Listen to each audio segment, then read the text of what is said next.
请启充二筒。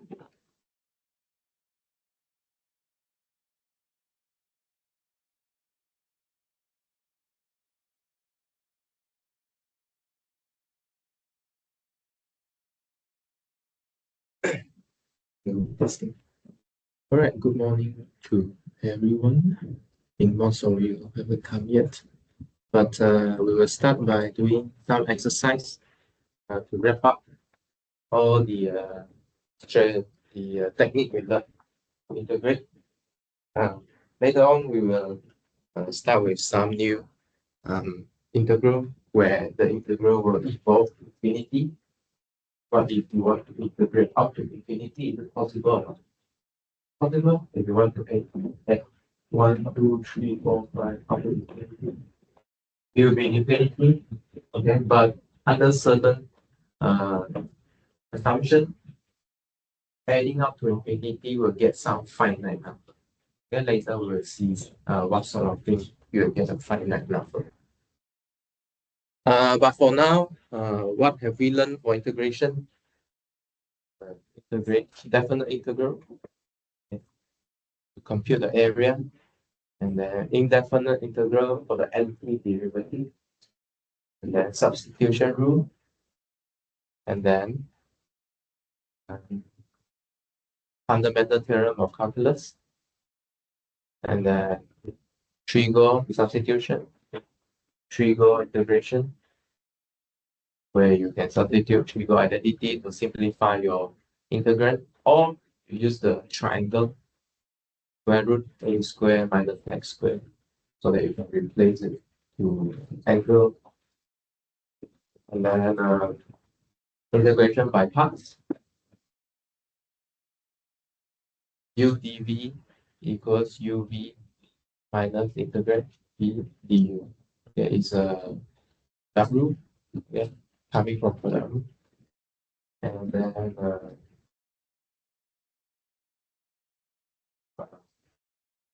partial fraction. So we just finished partial fraction. And there are 3 cases, right? So one case is distinct linear factor. Second case is repeated factors. And the third case is irreducible factors, quadratic factors. Okay, where the constant part, you have a degree 1 component, bx plus c, for example. Okay, and these are all the integral or integrand that we did before, I guess. I hope. Yeah. Some of it, if we want you to use it, we will provide it to you. If not, maybe we will ask you to derive from the spot. Okay. So make sure you know how they come from. I think we did cover all of them, if I'm not wrong. Okay, but these are the standard formula. Maybe in future you want to use it in your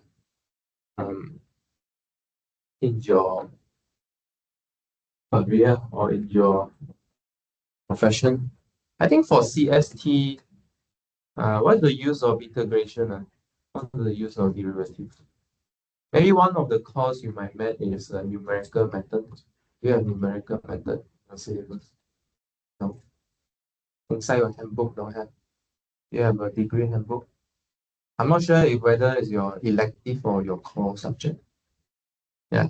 So if you're gonna study numerical method, then you will need these integration or derivative. Okay. Numerical we didn't quite cover in our course.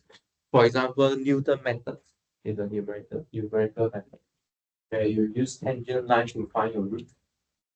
And later on, there's another thing that we didn't cover, all the Simpson trapezoidal roots we didn't cover. Later I'll let you know. But all these things are finding area using approximation, estimation, or finding roots using approximation. All these require this derivative, ideal derivative, or integration. Okay, so in general, what should you do if you look at the integrand? First of all, you will try to simplify it, or try your best to make it into polynomial.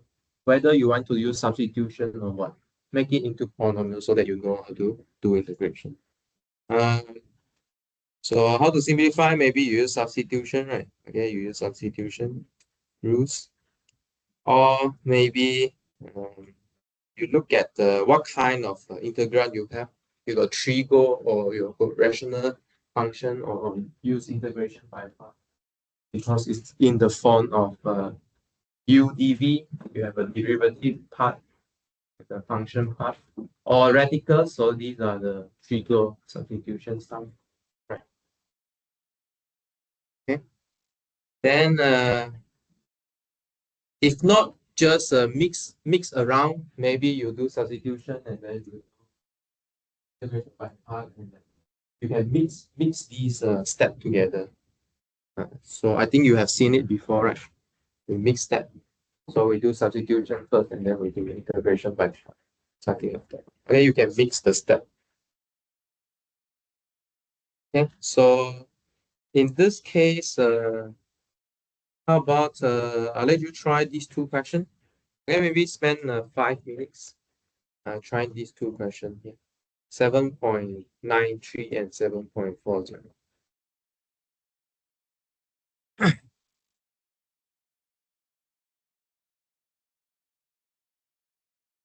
Yeah, I give you 5 minutes to try.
Anyone got the first one? What did you try?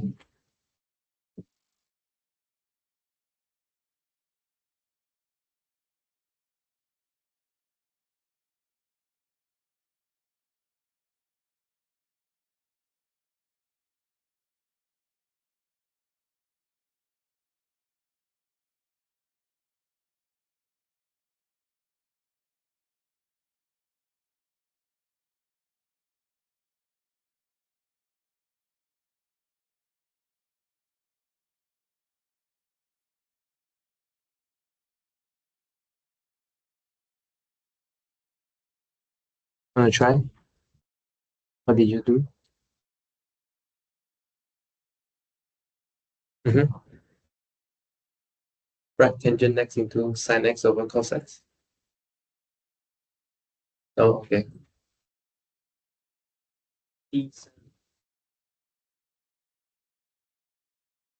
Differentiate secant x, okay, equals to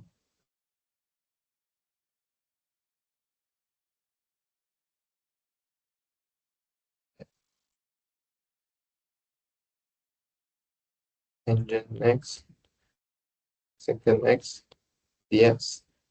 So you mean you are doing substitution?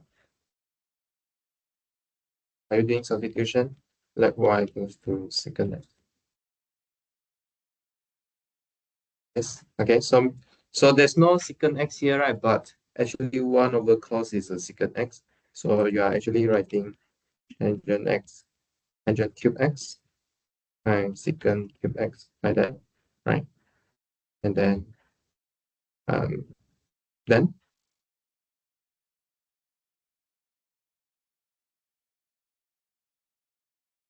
hmm, I mean there are three tangent, right? There are three of them, product of three tangents. So how do you remove the tangent?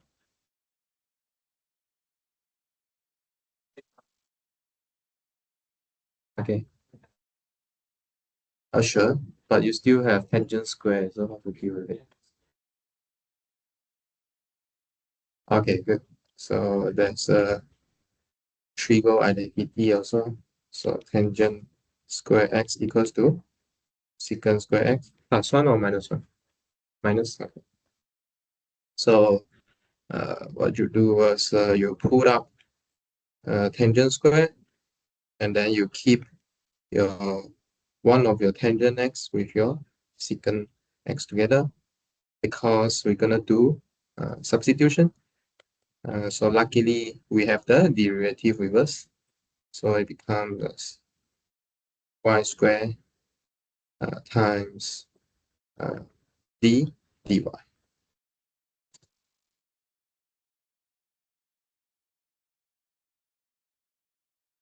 Okay, so then you can see that the integrand become a very easy polynomial integration.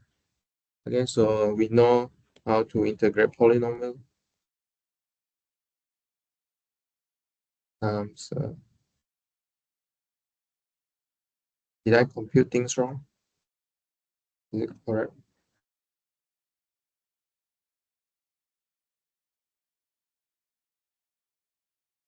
Did I get stuff wrong? Oh, inside here is y squared. Right? Okay, so it become y to the 4 minus y squared. Yeah. So times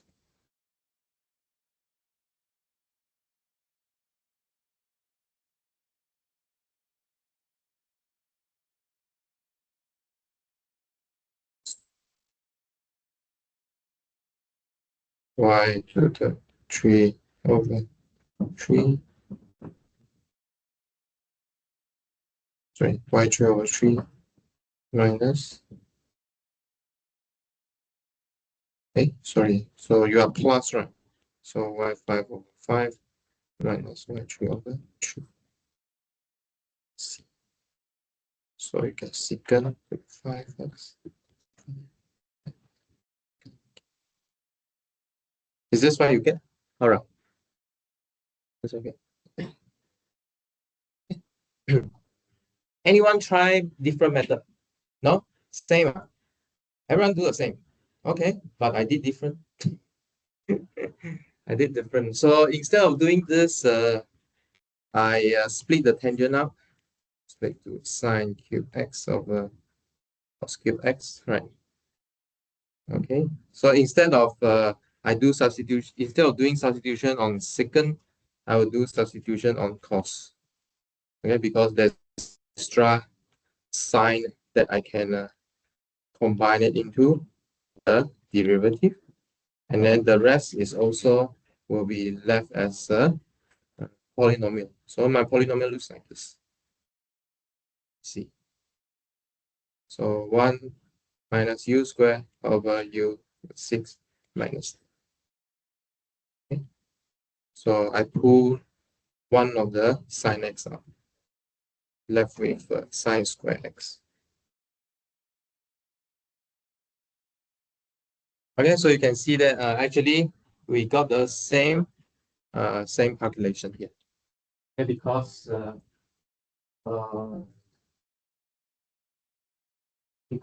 it's slightly different what I got here. I got the minus u over 6, then 6, and then here I get plus maybe let me write off. Slightly different, but they compute the same thing. So minus 1 over u to the 6 plus 1 over u to the 4. Okay. Can you see that why these two compute the same thing? Because the 6 and 4 appears as a negative. So you plus 1, you increase the power to minus 5, and then 1 is minus 3. Equivalently, you increase the power, adding 1 to the 4 and 2, you get 3. Does that make sense? Well, these are like a different way to get 5 and 3. One is adding from 4 and 2, and then the other one is adding from negative 6 and negative 3 because we got cos instead of secant. That makes sense? Okay, so two ways to reach this secant to the power 5 and secant to the power 3. And the minus sign is swapped here, you know. The minus sign is swapped here because when you integrate, the negative coming from your power will help you to neutralize. Get what? Can you see? So the term that gets secant 5x here is positive, y to the 4, but here is negative, y to the negative 6. There will be a negative between the making positive. Okay. Right. How about next one? Anyone got the next one?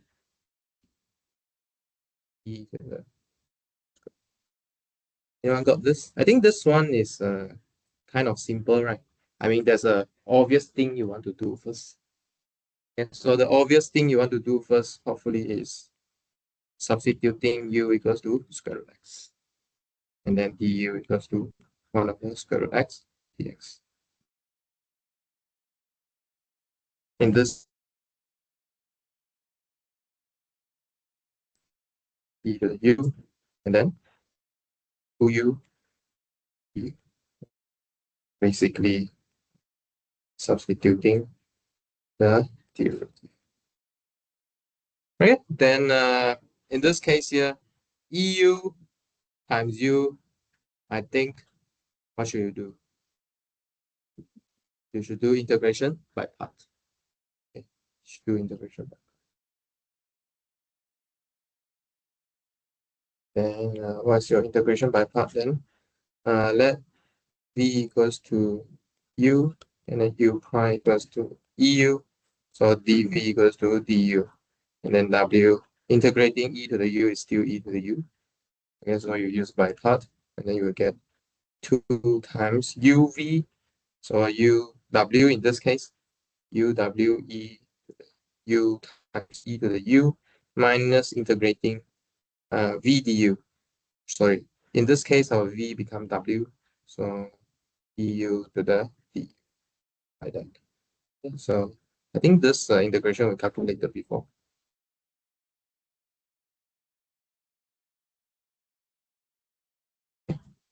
Then everything is substitute back as your e to the square root x.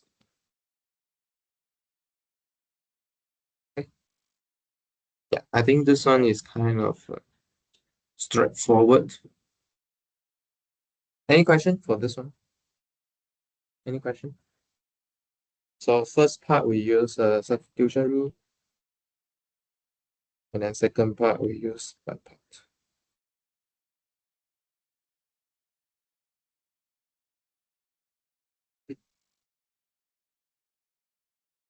Okay, I have started marking your quiz, right?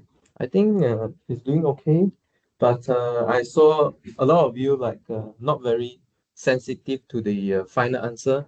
So now maybe you want to focus on getting the accurate answer. Now you know that what method to use, but your calculation is wrong. So now maybe you can focus a bit on your accuracy. Okay. After you know what's the method used, try and check your solution. You can check solution, right? You can check on the website, right? I think. Yeah, there's a lot of online calculator. You can check your solution. Yeah, so you can check it. Yeah, I mean, even when you do your tutorial, right, there's a solution at the back. You should check it. Whether you get the same answer. If not, plugging into your online calculator, it will work. Okay? Yeah.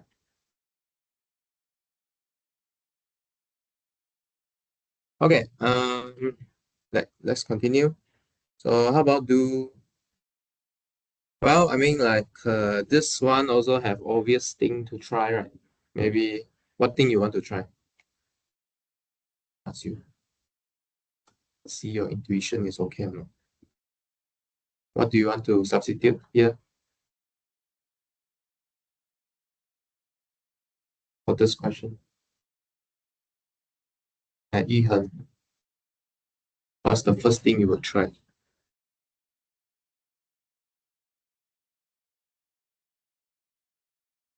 Hmm?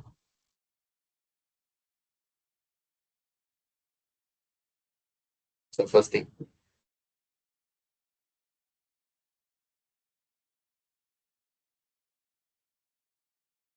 Hmm.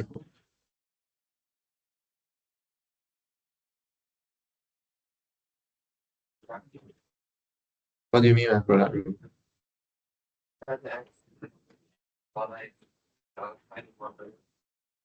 One by one? Log next? Okay. Well, I mean like you just try substitution first, right? U equals to log next. So that du equals to dx over x. Okay, so you can see that actually there's something dx over x coming out here. Okay, so you can replace it by your derivative such that this integral here will become integrating 1 over square root u over du. Okay, but you should know how to integrate u to the negative half, right? Right, so it become very easy. So this is just um 2. Well, I mean like 1 over 1 over 2, right? And then negative half plus 1 become half. Okay, so it become very easy. And so this is by substitution rule.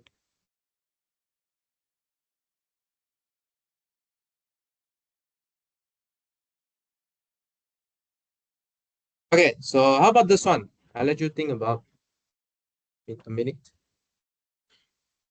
What could you do to this?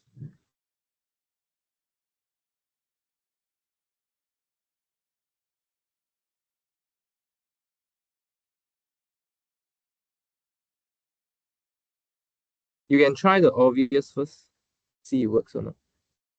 If it doesn't work, maybe you can try other stuff.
Any any try? Anyone try?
Alicia, what did you do?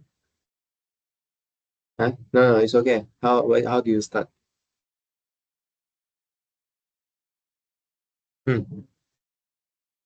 Trigonometry. Hmm. There's no square difference of square, right? Or sum of square here. So it's kind of hard to do trigo here unless you have a square. So you start with a trigo method. Okay. Yeah, I think you should try other. How about purity? What did you try? It's okay. Just tell us how to start. Yeah, what did you try? Fail also never mind because we need to learn from mistake. What did you try? Sorry? Has Felicia tried? Ah, okay. Because you recognize the square root, is it? Yeah, square root is not enough. You need square inside your square root. Good. Who else? Is Gopagani here? Are you Gopagani? Okay. So did you try anything? What did you try? X equals sin x, or is the same thing that they try? Did you work out? Still trying. I think it's very hard. I think you can't. Yeah. Probably you can't because the purpose of the sine theta is we could simplify it to some other square such that square root can cancel with the square, but there's no square inside here. So it's kind of hard to get rid of the substitution again. Okay.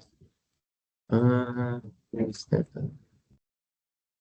How about you? Yeah. Did you try? How you start? How do you start?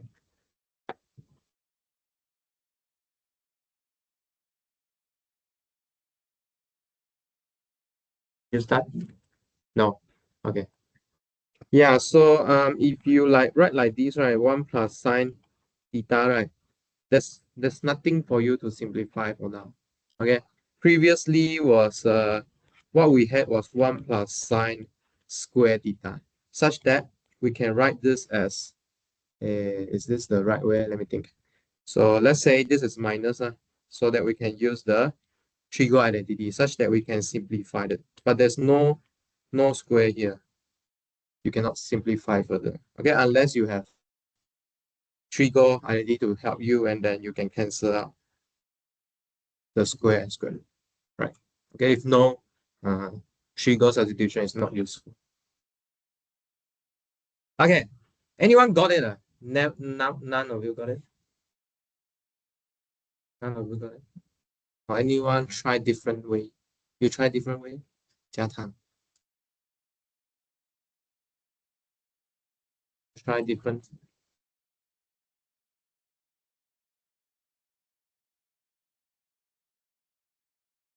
denominator.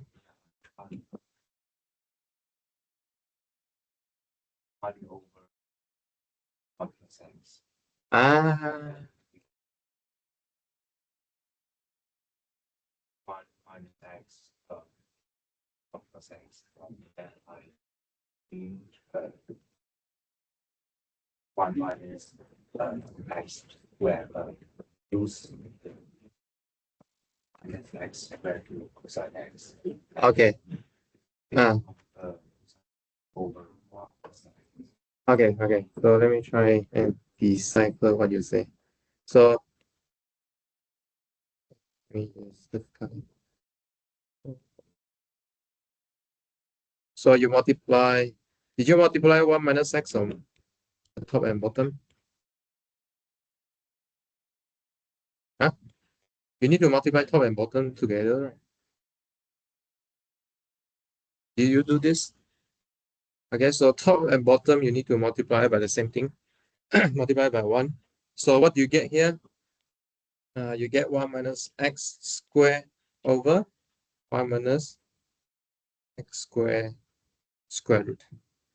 It's a different 1 minus x squared. One is you take square on 1 minus x. The other one is you square x first and then you take 1 minus it. So the top will become 1 minus x. And then the bottom is the 1 minus x squared that we like to see just now. Okay, only from here you could do your trigger substitution. Okay, but there are two terms to integrate here. One is 1 over square root 1 minus x squared. The other one is x over square root 1 minus x squared. Which one is easier to integrate, in your opinion? Which one is easier? Which one is easier to integrate? Left or right?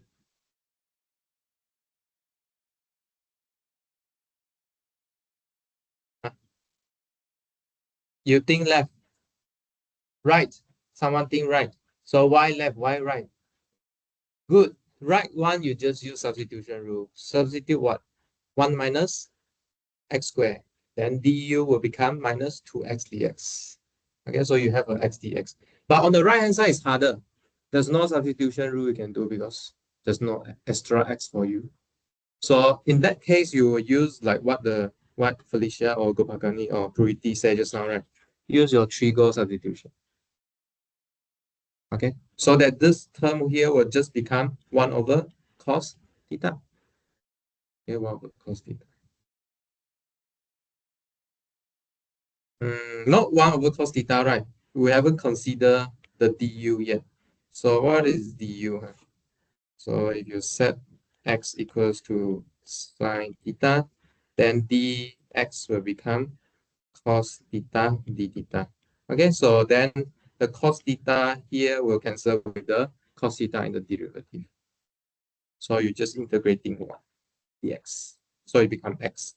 So x is sine, sorry, theta, it becomes theta. So theta will be the sine inverse of x. Okay, so exactly this is the formula written here.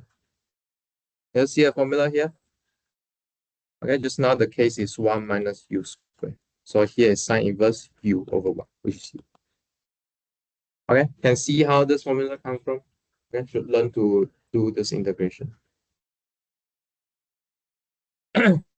So all together, we should get sine plus x plus square root 1 minus x squared.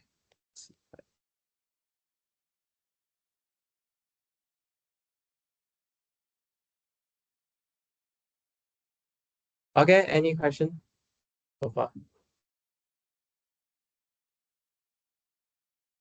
So first one is trigger integration, and then second one is substitution. Any question? Or you want to see more steps?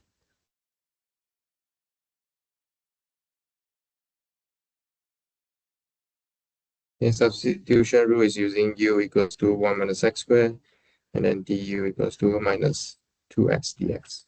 And then trigo integration is substitute x equals to sine theta, and then dx equals to cos theta.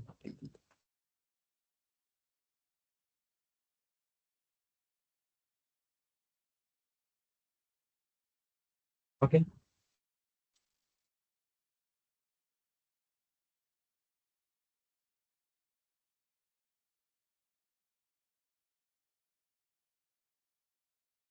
Any questions so far? Uh,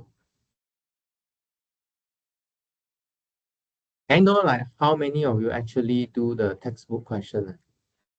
No, very honest. Anyone did? Anyone? And see how many of you? One. At least we got one. Good. Okay. Try to get more exercise from textbook because our question will be very similar to the textbook question. Yeah, the or the standard question you will see. If let's say we finish our lecture before the last week, right? Maybe in the last week we will do revision questions. Okay. Maybe I have some, but you can also give some. Meaning you can pick some from textbook and then we can do it together. Okay. Or the one that you don't know how to do, or you confused, or you don't understand what the solution of the textbook is writing, then we can do in the class together. Okay. I think we expect to finish it in week 13 for everything.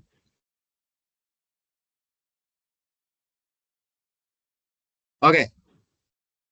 If no question, we'll continue. So this is next part is numerical integration. This part we don't do. Okay, this is not examinable. Okay. So let's see what is this inside here. So first is Riemann sum. We already know it. Okay. We use the rectangle to estimate the area. This is what we have learned the first time. Okay, so we make the width of rectangle getting smaller and smaller such that we can approximate it. So these are called the numerical method as a step by step. Or instead of rectangle, we can use trapezoid to estimate. Does it make sense for this trapezoid here? So instead of you taking flat line right, on one end, what you do is you draw your height of your rectangle first, and then meeting your graph, and then just join the intersection. So you got a trapezoid. Can you see that this trapezoid actually is more, how to say, more accurate? No. It's closer to the area than the rectangle. Imagine. Yeah, because this slanted line here kind of approximate the your curve. But rectangle they can just go straight. Either it go a lot beyond or a lot below. Okay, but this straight line here almost approximate your graph. Can you imagine that if I make this trapezoid, the width of the trapezoid is even smaller, then it will approximate better your curve. In the sense of like a tangent line actually. Tangent line, right?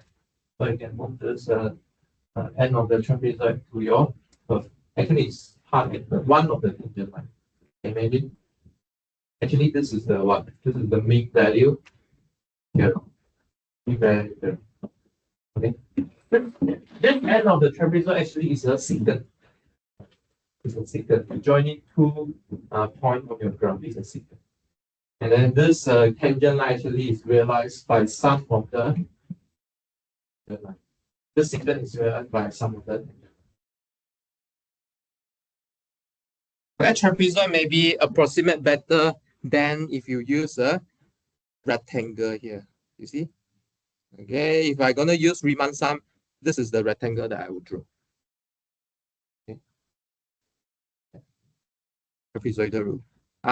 We won't teach you this in this class, but maybe you can read about it, or maybe in future you're gonna see this in some other courses called numerical method. So this is trapezoid, and then there's some other things called the Simpson rule here. Okay, so what's the Simpson rule is doing here? So fx here.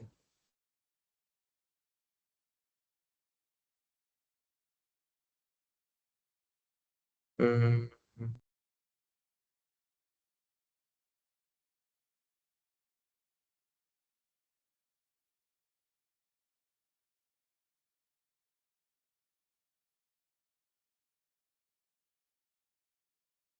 Anyone decipher this picture here?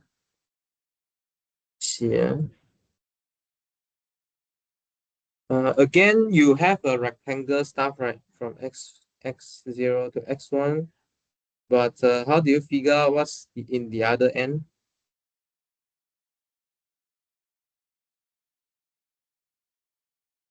And decipher this picture or not?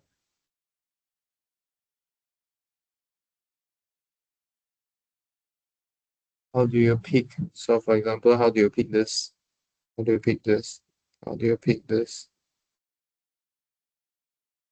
How do you pick this? I think it's not clear from the description here, at least for what I see. See.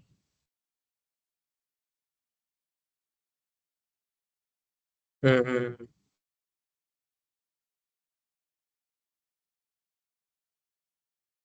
Yeah, not sure.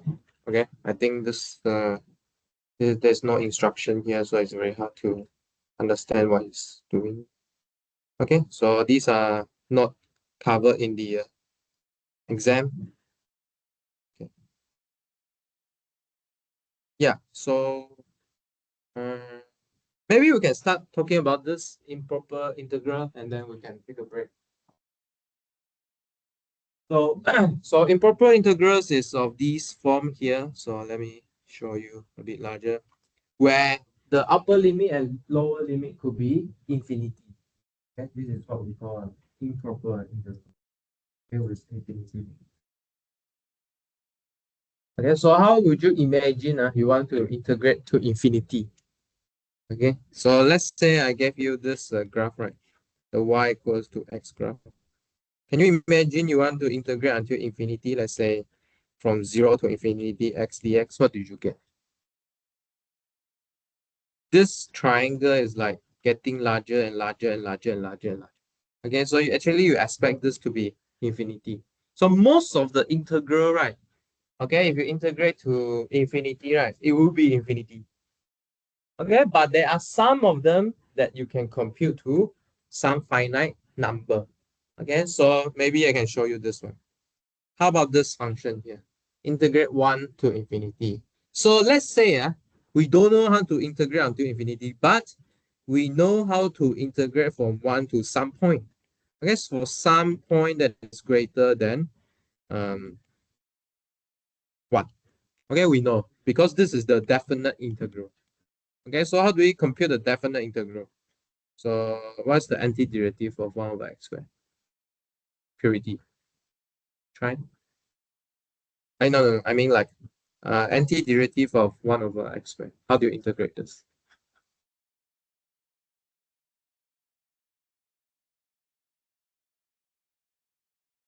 You take the power plus 1, okay, and then divided by the power, the new power, and then integrate from 1 to t. Okay, so what do you get here? Minus 1 over t plus 1. Okay, so what can you see here? What can you see here? It means, let's say, let's say this t is 2, okay?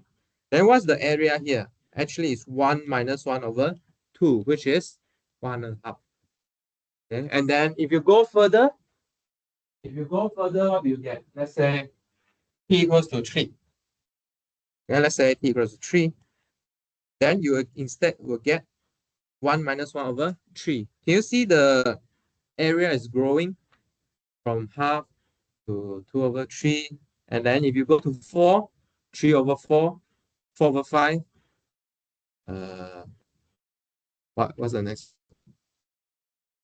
5 over 6, 6 over 7. So you can see that this area will like grow as close to 1. Okay, as close to 1.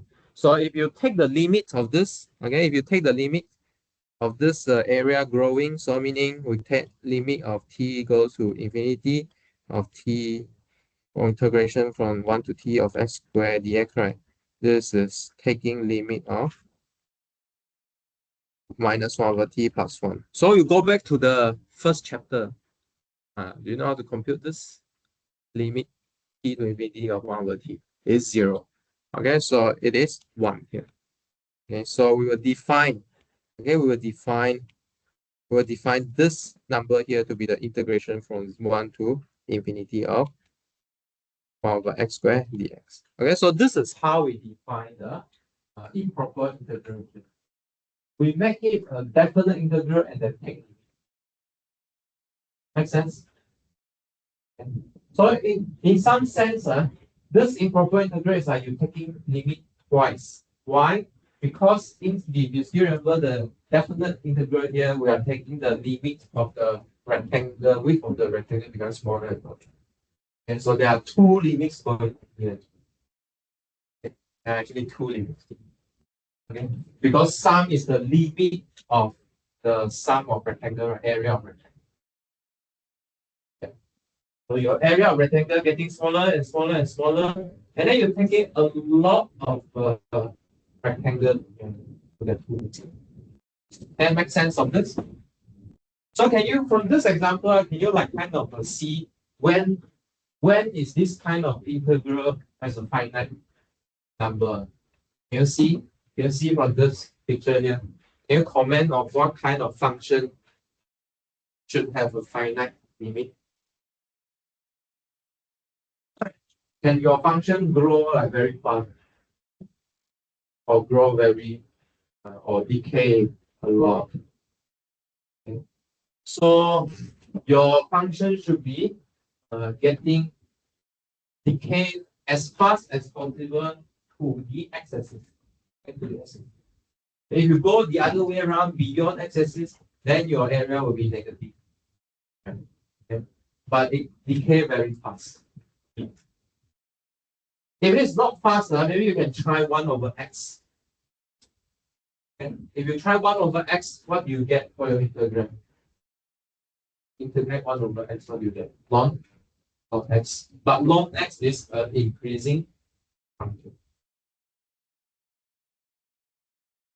So ln t when t go to infinity is infinity. Yeah. So you need to decay fast in to the x-axis. If you go beyond x-axis, then you control the other direction. Usually when we say decay, is decay to 0. You won't decay to a negative value, but decreasing could be going to negative.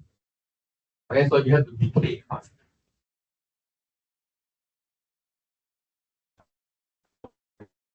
Over x cubed, also 10. You can try to compute over x cubed, over x to 4. Right. Let's take a break. Come back again for this improper integral. So let's run until 10:03. In the meanwhile, I will check on your project topics.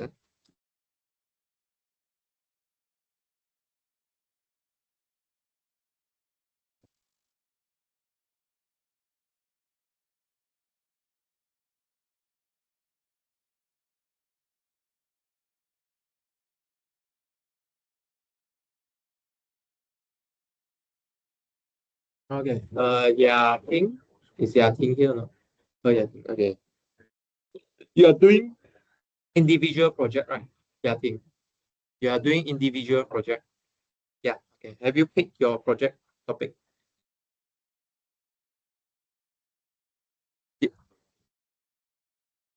Derivative of economics. Okay. Okay. Oh, derivative in economics. Okay.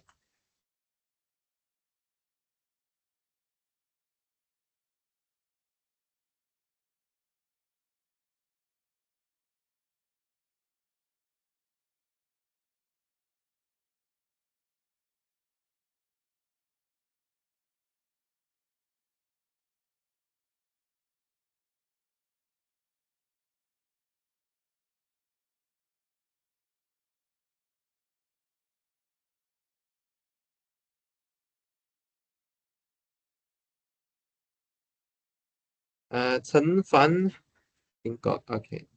Newton methods, right?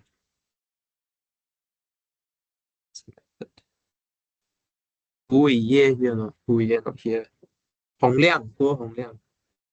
Oh, Liang, have you picked your topics here? The shape of hem. Hem. Oh, what topic? What things you can do there?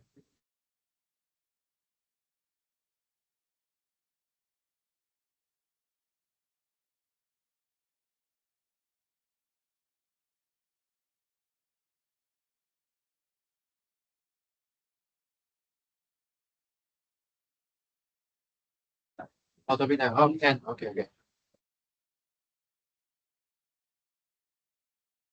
Did you find that in the textbook? Did you find it in the textbook? Yeah, it's in the textbook. Okay. Uh,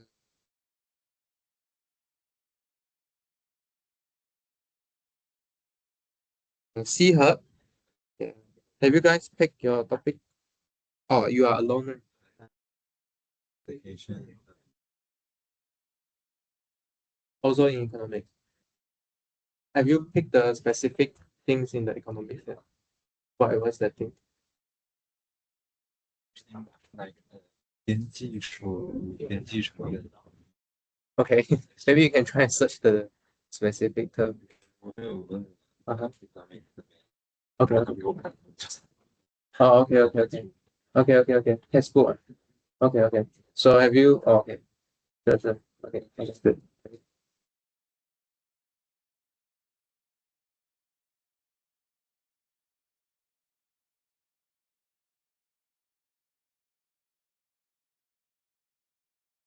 乐天.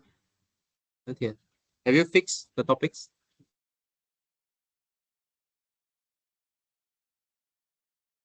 Who's your leader? Who's your leader? Name. What's the name?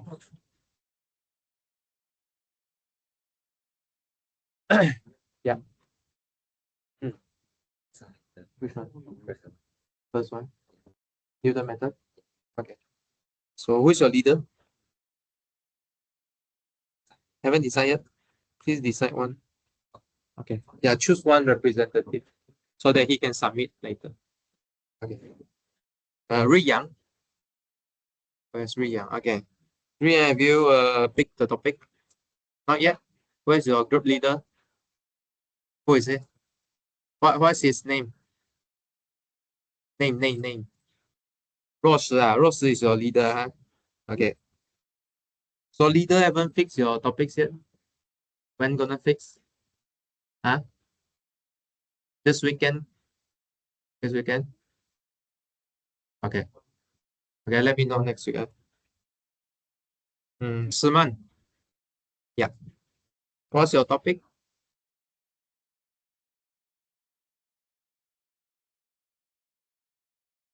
What? Can you repeat again?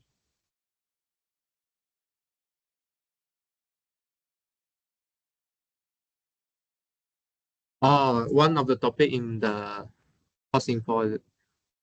Where, let me see.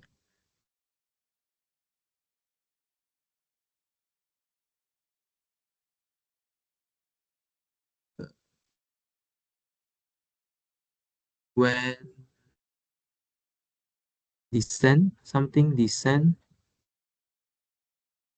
Oh, where should a pilot start descent? Okay. Number 4. Okay.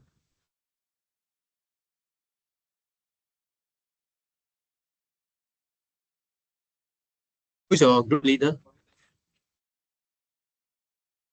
Have you pick a leader? Not yet.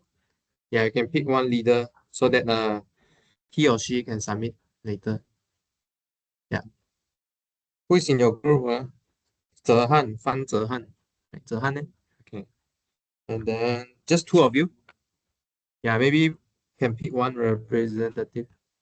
Yeah. You pick yourself. Zehan, okay. Okay, sure.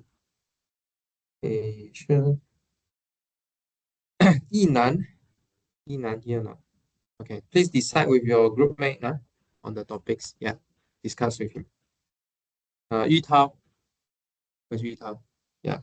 How about Yu Tao? Your topic? Haven't decided. Okay, who is your group leader?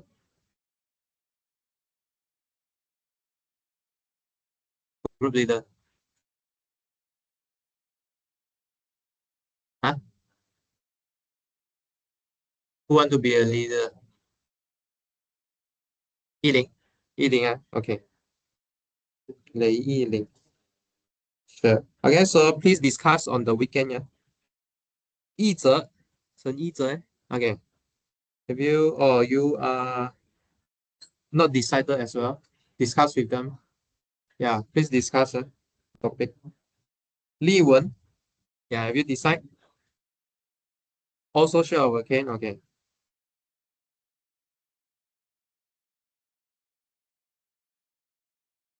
Rui Yan. How about Rui Yan? Yeah. Have you guys discussed? Oh, Newton's method. Okay, good. But you haven't decided your leader yet? Okay. Decide one. Jia Lai. What? Haven't decided. Are you alone? Oh, you are alone. Okay. Huh? Haven't decided yet. Okay. Yeah, please decide over the weekend. Jia Chen, eh? Yeah. What's your topic? Haven't decided. Your leader? Yu Heng, Okay. Yu Heng. That's Yu Heng.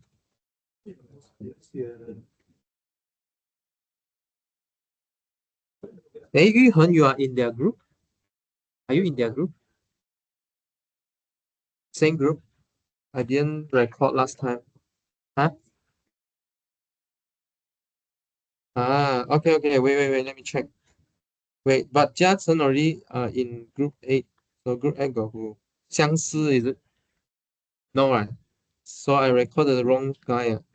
So Xiang Si, you are with who? Jia Yi. It's Jia Yi. Okay. Right. So you guys are the new group 19. Group 19. Hey, wait, group 20. So who are in the group? Jia Chen, Yu Heng, and then who else? Two only? Only two of you. Okay, how about Jia Yi? Is what's your topic? Movies?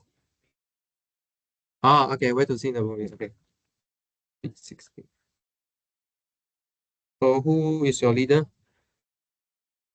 Huh? Wu Xing Lu Xingyue. Okay, good.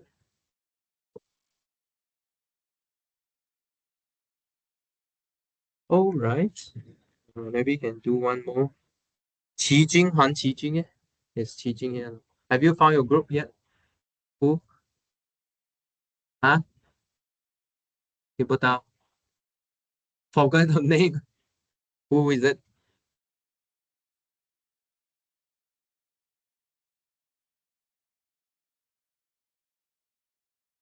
Huh?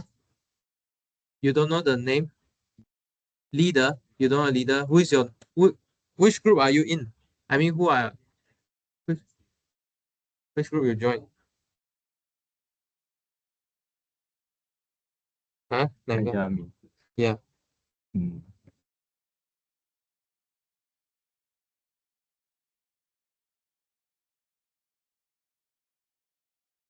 汉翔刘俊杰他们组，俊杰Group 9how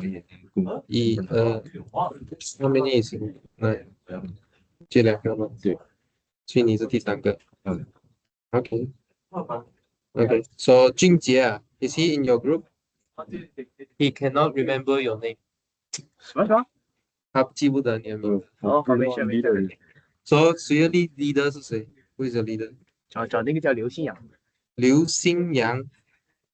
就在我下面一个，就是新阳呢？Where is 新阳？刘新阳 ，you are leader? They ask you to be a leader. Okay lah, just submitting stuff only. So you guys, what's your topic? Haven't decided. Okay, so weekend, please come up with your topics. Okay, we will start first and then we'll continue later.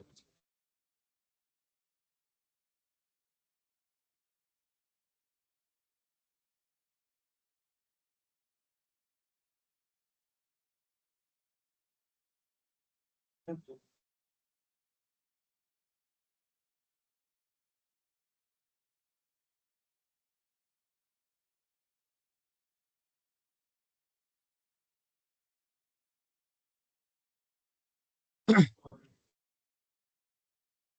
testing, testing, testing, testing, testing. Okay, we'll continue. Okay, so this is how we define an improper integral. Okay, so if you have a negative infinity on one side, then you will just do the definite integral from a to b and then take a to infinity, negative infinity. But if infinity on the upper limit, then you will do definite integral from a to b, but taking b to infinity. Let me ask you a question. Is it possible that I put infinity on the other side and then b on the different side? Can I do that? Anything more after negative infinity? Huh? You get what I say? Anything beyond negative infinity? Nothing, right? But then obviously you can take negative to swap your orientation. Does it make sense? Okay, you can take the negative number, take orientation. But obviously, I guess you won't put a like -2 here, right? But then, yeah, but you can use the negative sign to swap it back. So let's see if I use negative sign, does this make more sense? Yeah. Okay. Okay. And then we say that this value here converge. Okay, if it has a finite value, otherwise it diverge. Okay, so just now we discussed that usually the integral will diverge because you sum to such a large number. But if you can compute to some number, for example, just now we computed 1, then it will converge. Okay. So the improper integral of 1 over x squared, for example, it converge. Okay, converge to 1. Just now we computed. Okay. In general, it should diverge. Okay, so how about let's compute this. Do you want to try first? I'll let you try. Yeah, so maybe let's start a first step for you first. So you should write this improper integral into a limit form. So limit a, let's say a to negative infinity of from a to minus 1x.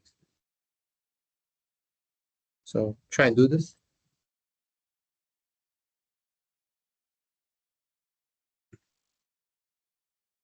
Okay, so if you ignore the limit part, the right hand side is just what we did before, the definite integral.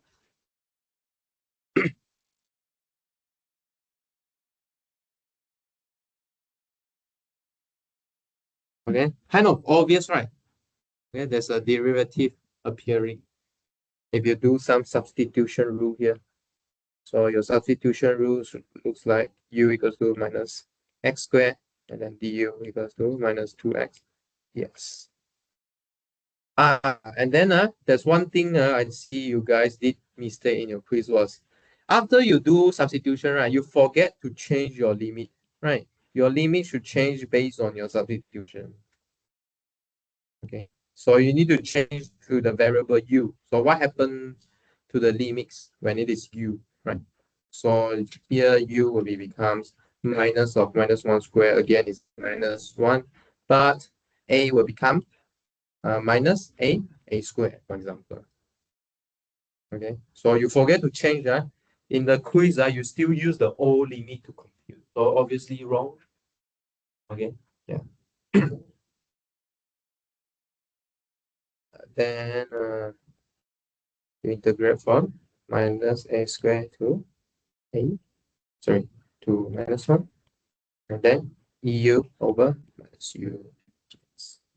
Okay, so this thing is very easy to compute. Then it becomes minus half times eu. Okay, integrating from minus a squared to minus 1. Like that. This will become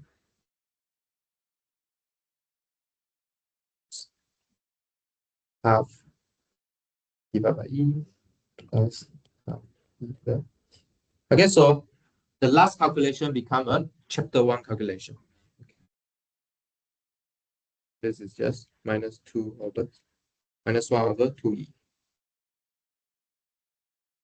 Okay, makes sense? So how do you expect this graph to look like? What do you think? How do you expect the graph looks like? This one is on the negative side, right? So it's like decaying pretty fast on the negative side. Okay, so I can try and draw this graph for you. X times E to the minus X square. Okay, so can you see that? So on the left-hand side here, it's decay very fast to 0, but decaying from the other side, okay, from the negative side. Can you see or not? Almost the x-axis. Almost the x-axis. Very small. Can see very small? That's why the value you computed just now was 1 over 2e. 1 over 2 is very small. So it's almost touching the horizontal, the x-axis.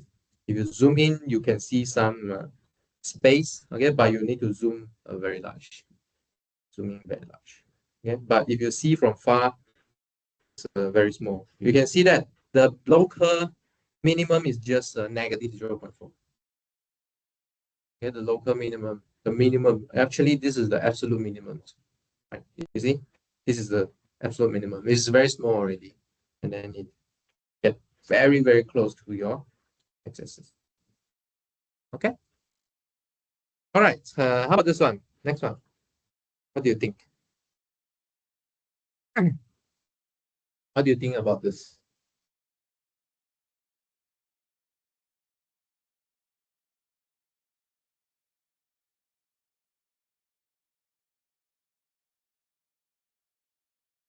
What do you think about this?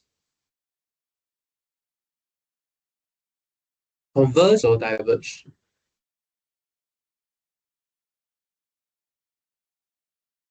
Okay, if you think about the picture way to think about it, it should diverge. Why? Because sine x is looking something like this, right? Okay. If you look at it periodically, okay. For example, if you get this plus area here will minus the same area, and then plus area again, minus same area again. So it will be like oscillating the area. Okay, it cannot converge. Okay, but if you really compute the integral here, it will tell you the same story. Okay, so let's say you set it to a limit of the definite integral where t goes to infinity. Then what is the integral? What is the integral of sine x?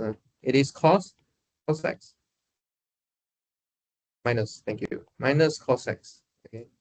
Then in this case, you take t to infinity of minus cos t plus 1. Okay. But still remember from the first chapter, what is the limit of minus cos t? Huh? The number is like going from +1 and then all the way to -1, all the way up to +1. So the value is like oscillating between -1 and 1. It cannot stop at one certain value. Okay. So this limit here will diverge as so let's see where they oscillate. So minus cos t will oscillate in between -1 and 1. Then after +1, what happens? Then this value will oscillate in between 0 and 2. Okay. As this function here is oscillating between 0 and 2. So should I draw it up? Or your cos t plus 1 becomes this, but it's a minus, right? So minus cos t plus 1 over x. So there's no limit exists because your value jump between 0 and 2 often.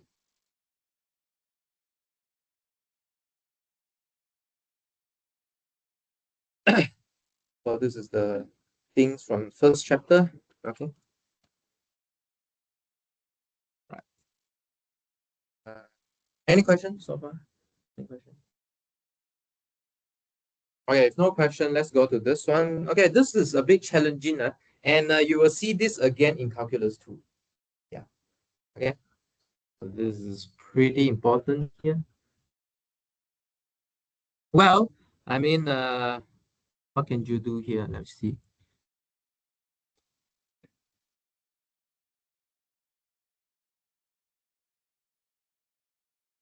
So this integral have different way to compute, right?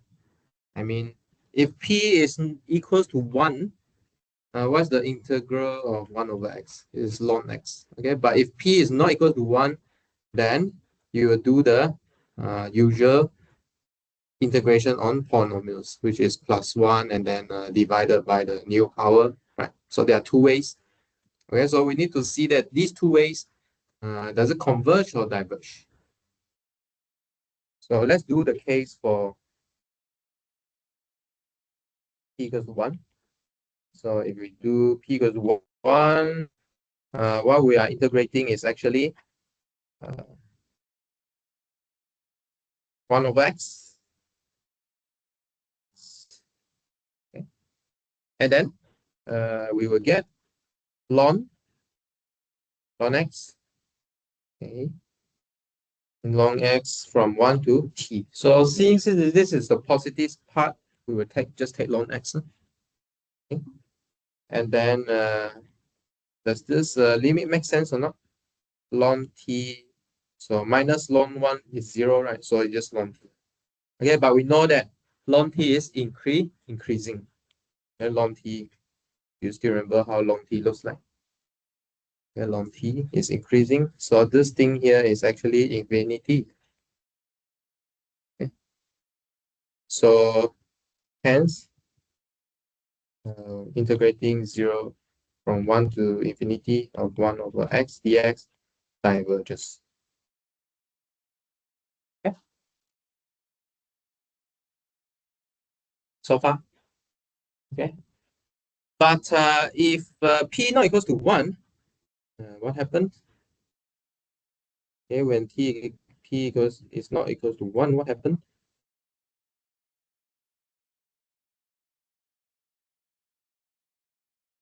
Okay, when p is not equals to 1, what happens? So on the other hand,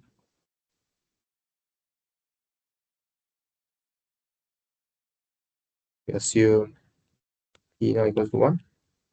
Okay. Then what's the integral here?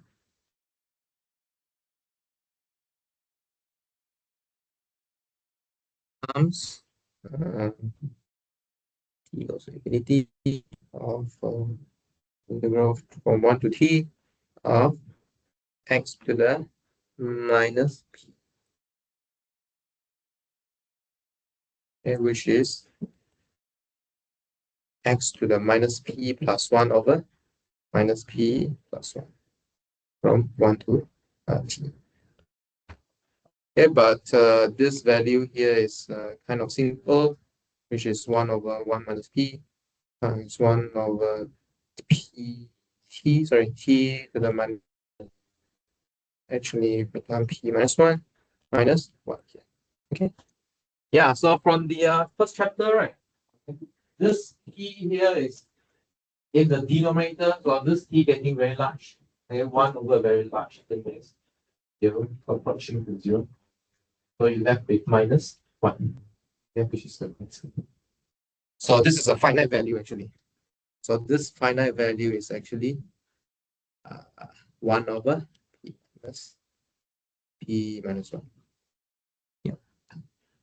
Okay, if p greater than wait, so let's see. Let's stop here first. Oh, there's something to do here? Okay. Wait. So what we did just now was we are assuming p minus 1 is greater than 0, right? Okay, so that it stay downstairs. So this is actually just p greater than 1 case. Okay, in particular, just now we computed when p equal to 2, right? 1 over x squared. So 1 over x squared, you get 1 over 2 minus, which is 1. Just now we computed 1. Okay, so this is assuming p minus 1 greater than 0. Otherwise, this term will go up. If p minus 1 is negative, then this term actually go up, right? Actually go to infinity. Okay, can you imagine or not? Okay. Right. So there's another case, right? So if, on the other hand, if p less than 1, then p minus 1 will less than 0. So what does this mean? This means that 1 over t to the p minus 1 become t to the 1 minus p. Okay. So this implies that 1 minus p is greater than 0. So this means that this actually go to infinity as t goes to infinity. Okay. So altogether, hence, the integral converges if p greater than 1 and diverges if p is less than 1. Okay, maybe we can try and plot them up, see what happens. So I want to focus on 1 to infinity range. So maybe we can try and plot it, see the two cases. Let's say 1 over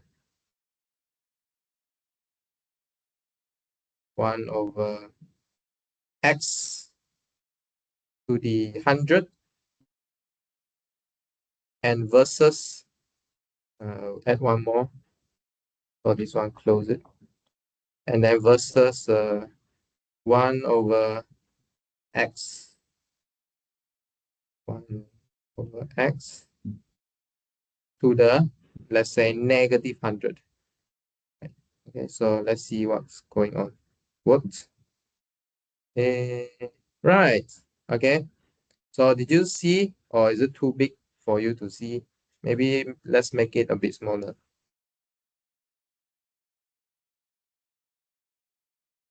15. How about 15? Try 15. Okay, I think 15 is good, right? Look at 15. What happened beyond 1 to infinity?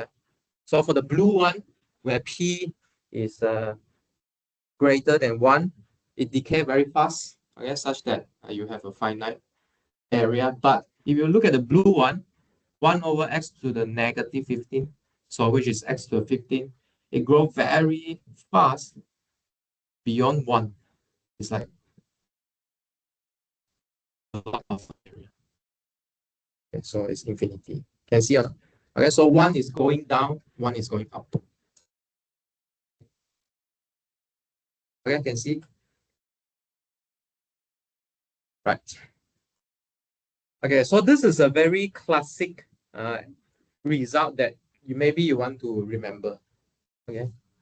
After proving it, maybe you want to remember. Okay. Only when p greater than 1, it converges. Okay, otherwise it diverges. Okay, you can remember the picture that I showed you just now as well. Okay, this is a very classic integral you want to remember, because next semester you're going to see it again.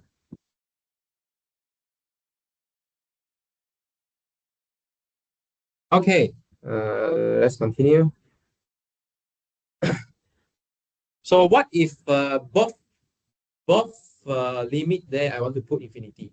Okay, so it's just gonna split up to negative infinity to a, and then from a to infinity. So if these two numbers will converge, then integrate from negative infinity to infinity, it will converge as well. Otherwise, it diverges. Okay. So if you can split the integral from negative infinity to a, and then a to infinity, then both these terms converge, then the original integral from negative infinity to infinity will converge. Okay, let's look at this example here. Okay, so we don't have tools to compute limit, infinite limit from negative infinity to infinity. But what we're going to do is we're going to split up this limit here. So where do we split it? Okay. So where do we split it? So we will split it at some point that makes sense. So we'll split it in one of the point of its domains. Let's say 0. Then let's split here. 1 over 1 plus 0 will make sense. Let's split it around here.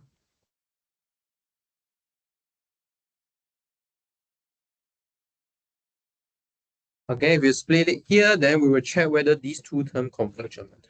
Okay, so let's check them one by one.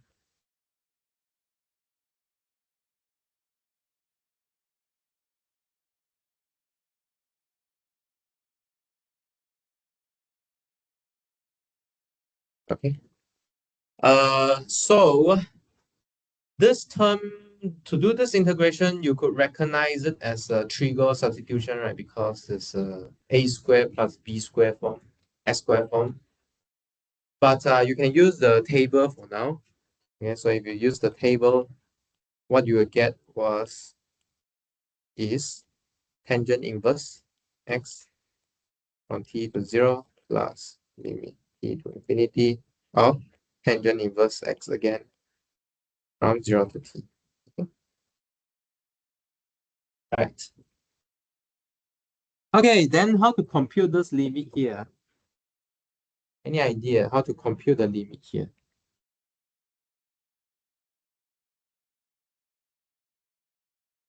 Any idea? Oh, when t go to negative infinity, what is the tangent inverse of a negative infinity? Like, yeah. Well, I mean, do you know how to graph this tangent inverse x? So tangent x is like this, right? Okay. So wait. So tangent x is like this. So a mirror image of this. Okay, you should get this. Okay, tangent inverse. Okay, but what's the horizontal asymptote here? Then you should ask what's the vertical asymptote for tangent x. So for the vertical asymptote for tangent x should be from minus pi over 2 to pi over 2, right? Okay, so after the mirror image, this will become the horizontal asymptote. Yeah, so become y equals to pi over 2, then y equals to minus pi. Okay, so tangent inverse 0 is still 0. Okay, but if you take tangent inverse t to negative infinity, so you should follow this line here, negative infinity. Your tangent inverse t will go to negative pi over 2. Negative pi over 2. Or if you want me to write it out, is negative t to negative infinity of tangent inverse t. And then on the other side, you have limit t to infinity of tangent inverse x, here is t, this one minus 0. So on one side, you get negative of negative pi over 2. On the other side, if you go to positive infinity, the horizontal asymptote is pi over 2. Okay, so this term will go to pi over 2. So altogether, you go to pi. Okay, very interesting. This is one way to get pi. Okay. Yeah, this is one way to get pi. So what is 1 over 1 plus x squared? Maybe we can try and look at this graph.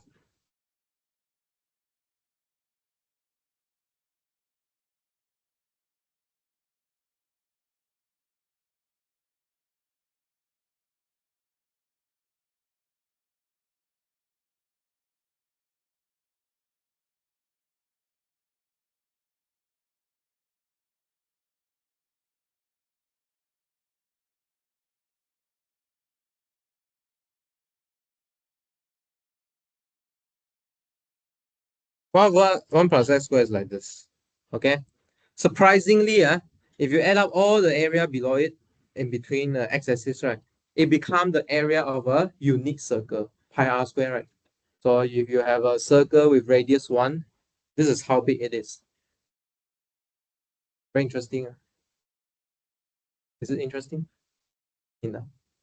So you can think of it, you have a unique circle and then you spread it across the below this in between this curve and the x-axis. Okay. You didn't really see circle here, right? But the area under the graph here is pi. Okay. So I mean, if you just look at this, right? I mean, polynomial is hard to relate to angle. Okay, but if you use trigo substitution, it will become apparent. Okay. Right. So far, so good. Okay, how about you try this? I let you try this. Give you 2-3 minutes. Okay, so this is a variant of what we had just now. Now, instead of 1 over 1 plus x squared, right, we multiply an x to it. See if you can get something different.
Okay, if you look at this, right, I mean, the really differences that we had is the integrand. Okay, the integral is different, but you could also split it into integral from negative infinity to 0, and then from 0 to infinity. Okay. But then actually, this is easier to integrate, right? It's easier. You don't need to use trigo, but instead you just use substitution. Okay, you just use substitution. So actually, it's easier for integration.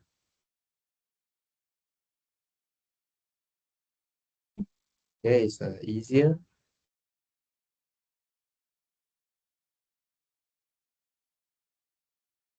Where you substitute u equals to 1 plus x squared, and then du become 2x dx. Then please remember, after you do the substitution rule, you need to change your integration limit.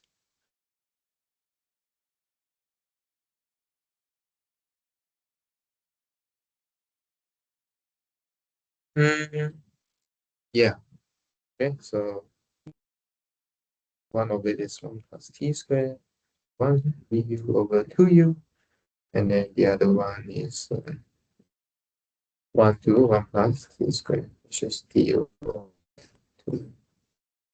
And then what do you get? Half of log u.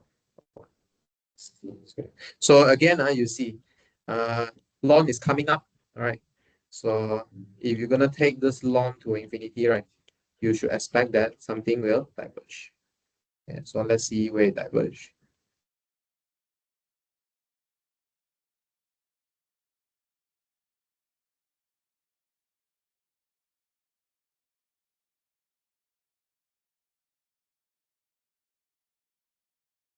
Okay, so if t goes to negative infinity, obviously t squared is infinity, and then 1 plus infinity is still infinity. Ln of infinity should be infinity. Okay. I really see in the exam, I'm not sure from your class or different class, people write this. But at least if you are coming from my class, right, please don't write this. What we are talking about is we are taking limits. We are not substituting. Okay, we're not substituting. Please don't write this down. We can talk about ln of x where x go to infinity like that. Okay, but please don't write ln infinity. And then I also see other people doing like this or like this. Okay, we haven't introduced this notation appropriately, but it's really in the idea of limit. Okay, so these two terms here will diverge. Okay, as lim of t goes to infinity of ln t is infinity. Okay. Okay. So you can see that although it's easier to integrate, but these functions actually diverge. Okay, so far any question so far? Any question?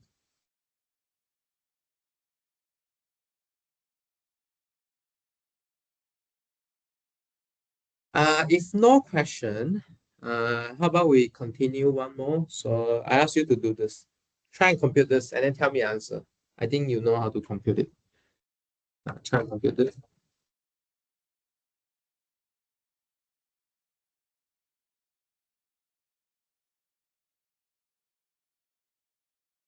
Maybe you can tell me the final answer.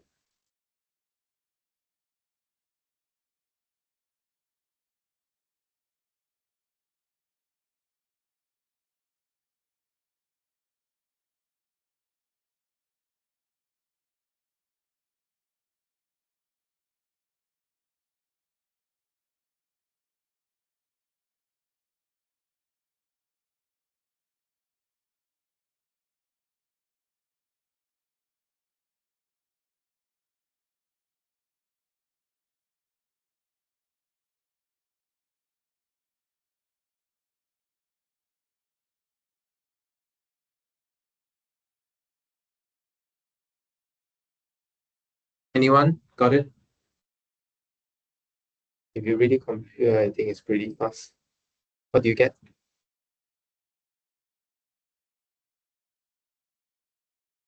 Do you get any number?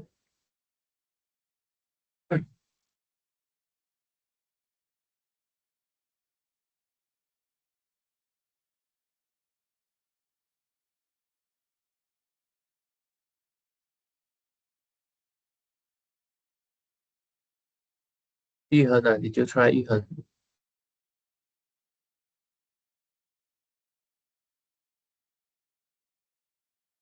Did you get anything?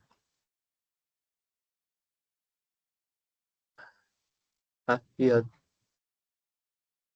What did you get?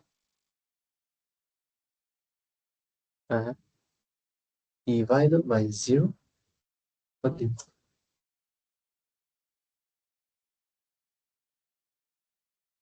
In two parts. Oh, you mean split the integral? Oh, you want to split the integral. Why are you doing that? Why are you doing that?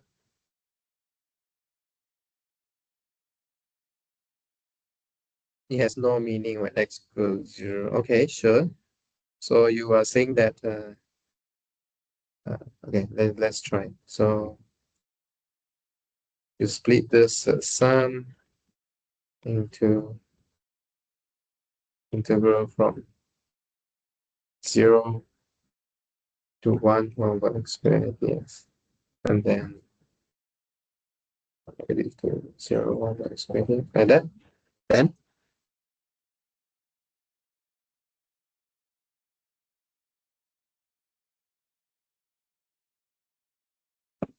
use the rule below.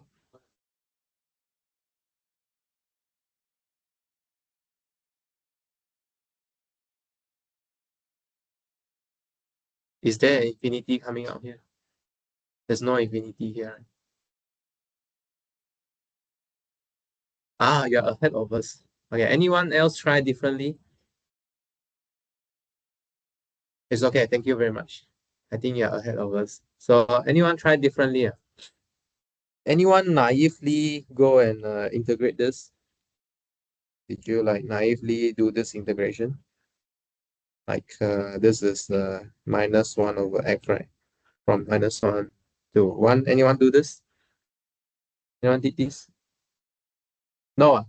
Wow, you guys, every one of you did preparation before coming to class, is it? Anyone did this? No one. At least I did this. Okay. Do you know what's this answer for this? This is negative 3 over 2. Is it possible or not? Okay, why is it not possible? What's this curve looks like? 1 over x squared, something like this. Okay, you always stay on the positive side of the plane, a positive half plane here. So your area couldn't be negative. So what's wrong? Okay?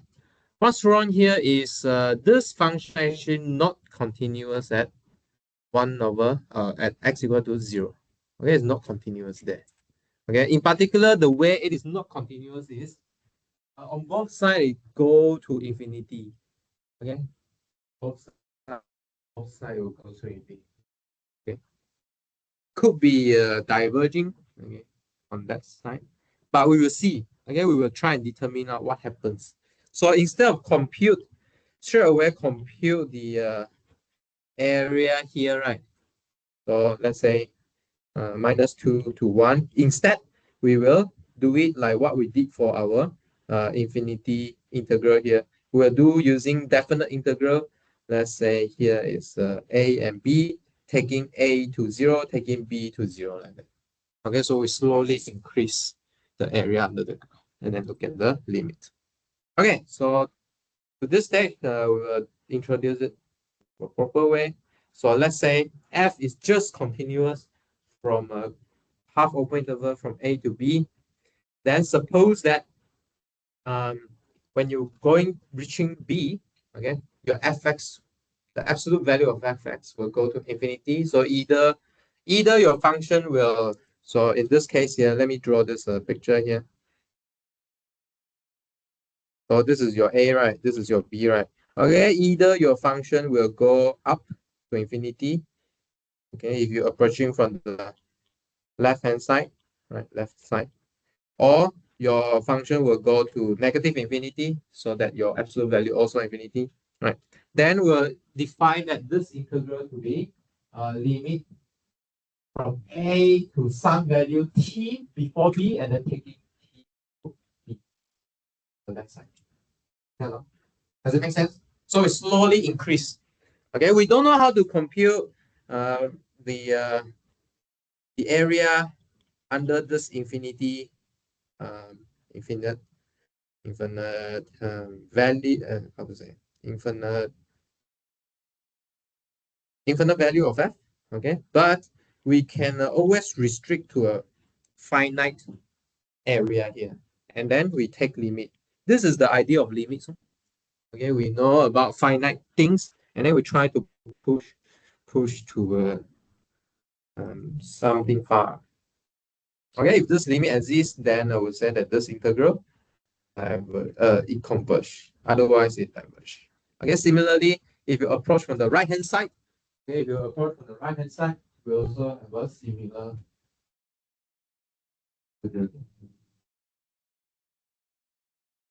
Okay. Should we try examples? Should we go back and try these examples? Let's try what Yuhan said just now. Let's try these examples. Okay, so these examples will get limit from t to 0. So here we're coming from the right hand side, so maybe plus 1 over x squared dx, and then plus limit t from the am I wrong?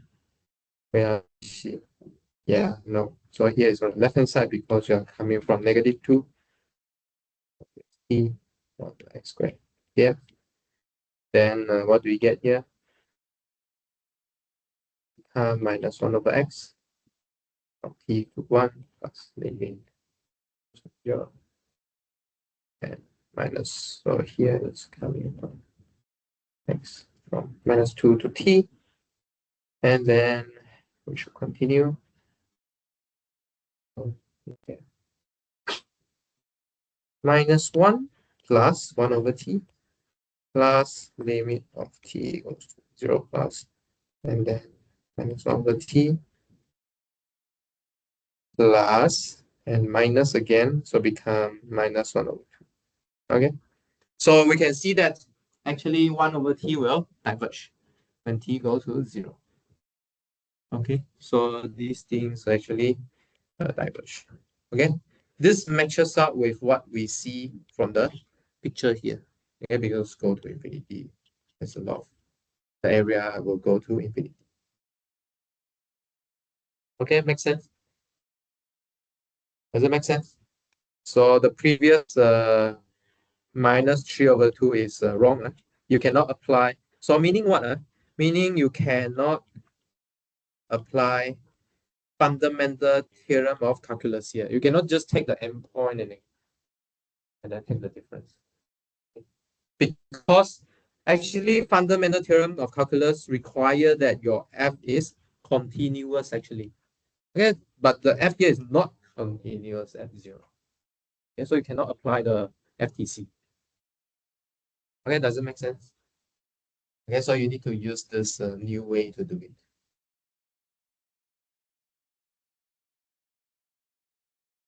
Okay. Yeah. Any questions so far? Shall we do one more? Let's do one more before we break. Okay, I will let you do this. Okay. So if you look at this integram here, 1 over square root 4 minus x squared, where is it not continuous? When x equals to 2. Okay, so is your integration limit related to 2? Right, so you need to compute that integral in a limit way. You should compute that in a limit way. So you should transform this limit to the one side limit coming from left hand side, and t goes to 2 minus 0 to. Let me try and compute this.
Okay, so this is the square root of a square minus x square form, right? Okay, so you should use the trigo substitution. Okay, the trigo substitution here. So the trigo substitution you want to look at is x equals to 2 sine theta, such that dx is 2 cos theta d theta. Okay, so at the same time, when you do these substitution, right, you need to remember what's your integration domain. So that when you change variable, you are changed within the right domain.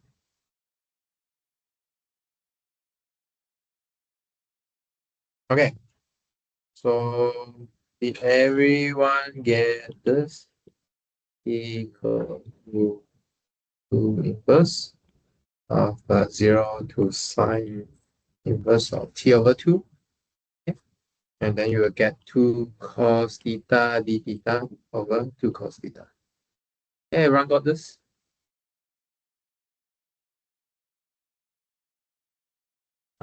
Did I use a different variable? No. Okay, good. Okay, so then you just get e to 2 inverse of theta, sine inverse theta over 2 is 0. So all together you get sine inverse of t over 2. What's this? So this will approach to sine inverse of 1. So what's the sine inverse of 1 in the region of minus pi over 2 to pi over 2? It is just pi over 2. So sine, you should remember the sine graph here. So the sine graph look like this, right? Here is minus pi over 2, and then here is pi over 2. Okay, so the sine inverse of 1 is pi over 2. So,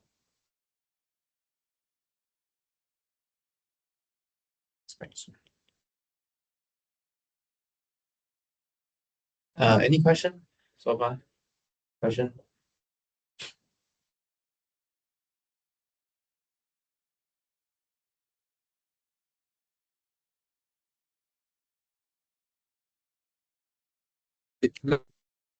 No need. But here you straight away ask because I'm here. Which part? Where? 2 sin theta. What is 2 sin theta? Green one. Why you pick? Yes, for the trigonometry. Because it's the square root a square minus x square, right? So your substitution is x equals to a sine theta. So your a is 2. If you are not sure, right, maybe you can substitute it back here. Okay, so what is square root of 4 minus 2 sine theta square? Okay, it's exactly square root of 4 minus 4 sine square theta, such that you get 4 times 1 minus sine square theta, such that you get square root 4 times cos square theta, such that you get 2 cos theta. Okay, now if you forget the a, forget the 2, then you won't have this nice simplification. Okay, so why is it related to this a here? Because you can see that in this step, we want to factorize the a square. Yeah. So after factorizing the a square, then we can use the trigo identity to simplify it. Okay. Any other question? Please ask. In here, you don't need to wait. You ask. Go back, then you need to study. Any other question? No question? If no question, how about take a break from here? We'll resume 11:05.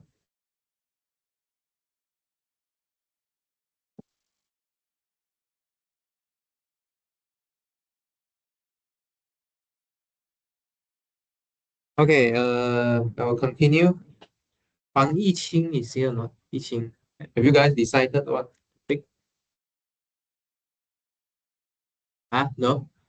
Who's your group leader? Who? Jia Tang, ah. Jia Tang haven't fixed your topic yet. Why? Too many topics to choose. Huh? Okay.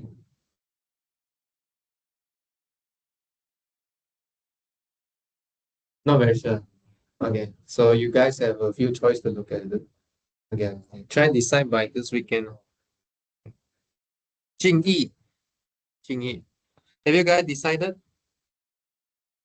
what topic? Huh? Topic?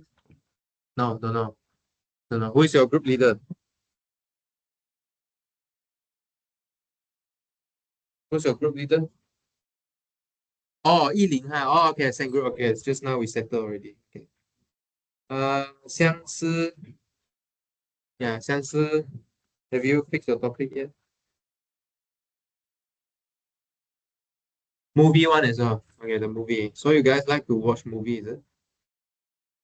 More relatable. Okay, the movie one, huh? Who is your group leader? 哦，登记过了，原来就是那个是同一个 movie。OK，好，可以，谢谢。Very good。冰针，哦，冰针也是 movie。OK，good。浩云呢？好不好？浩云，not yet 啊。Who's your leader？汉翔 not here today. Seems like not here. 汉翔。OK。Try and work it out by this weekend. 汉翔。文琪耶，how about 文琪？Where's 文琪？Yeah. Have you guys fixed the topic? The index? What index? Gini? What's Gini? Oh, which one? Gini index? Is it one of the topic or you guys chose yourself? Oh, I think I recall something in the textbook, is it? Gini index. I think I saw it before. But why didn't I write it in? Let me see. Gini index.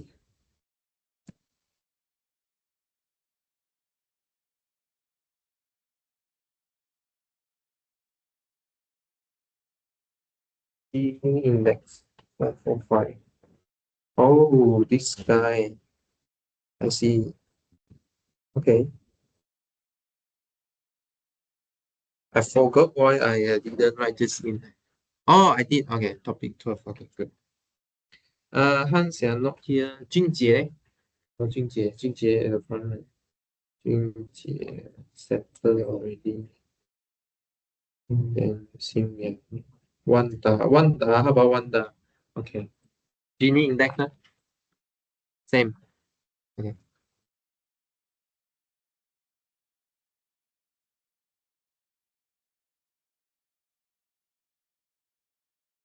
Okay. Yitian also same group. Okay. Bing Chen.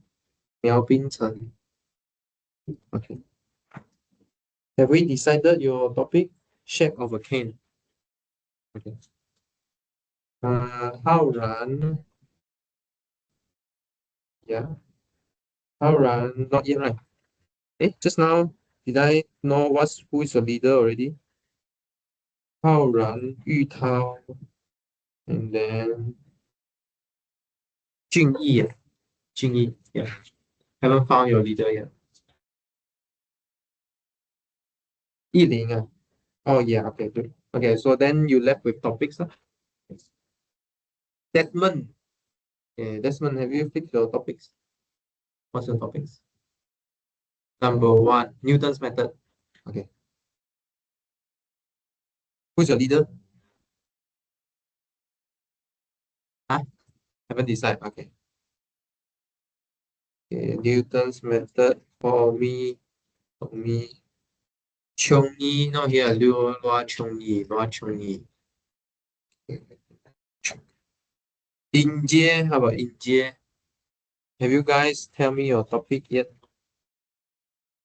What's your topic in Jie? Topic? Huh? Where's your group mate? Where's your group mate? Who's your leader? Who's your leader? Inje. Who is with Inje?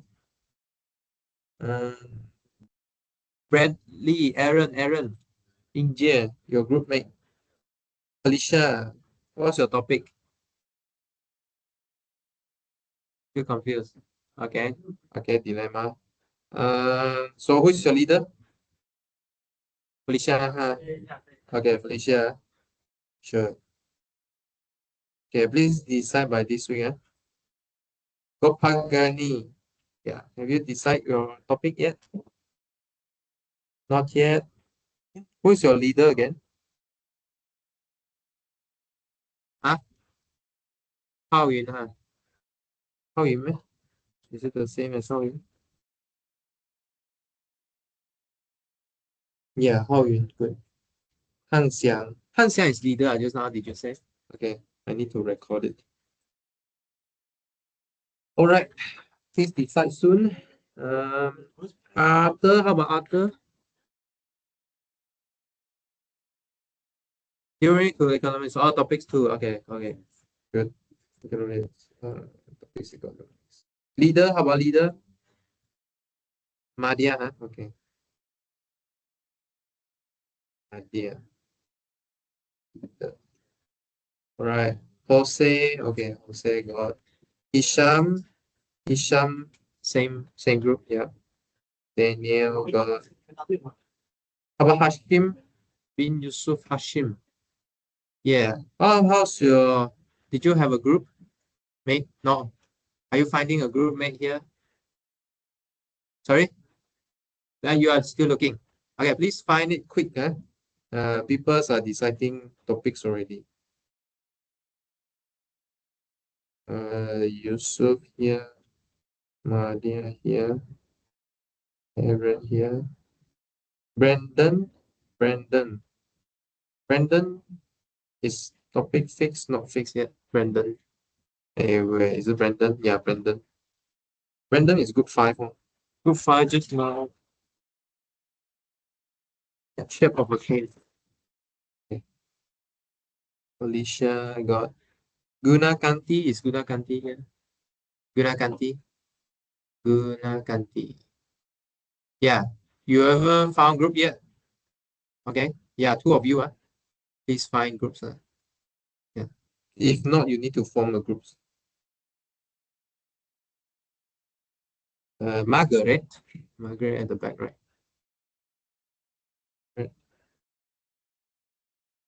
Javed, yeah. How about your group? What's your topic? Purity, you are the leader. Okay, so what's the topic? Huh? Wait, okay.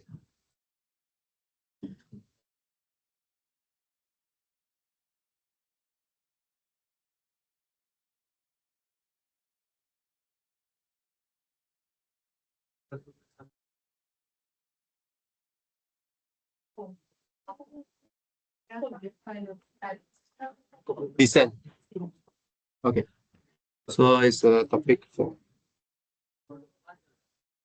Okay, so when you prepare for these topics, right, you should have enough to research such that you can present for 3 minutes. Okay, so try to introduce yourself first before you present. Okay, we need to verify your identity, right? Okay, so maybe you can mention your name or your email, then you can start present. So try to split your main topic, right, into, for example, if you have 4 persons, you split into 4 parts. Okay, and each person explain one part. Sorry? There's a lot of concept. The only thing is when they concept in numerical interpretation like this. So make sure 3 of you have like 3 main points to talk about. Yeah, you cannot like one calculation and then 3 people talk about calculation. There's nothing to talk about, right? So you need to have 3 main points. Yeah, find 4 main points. So split the points into like among equally distributed. Okay. Otherwise, maybe one will like be better than the other, then that's not very good. Okay, so you try to split out the point.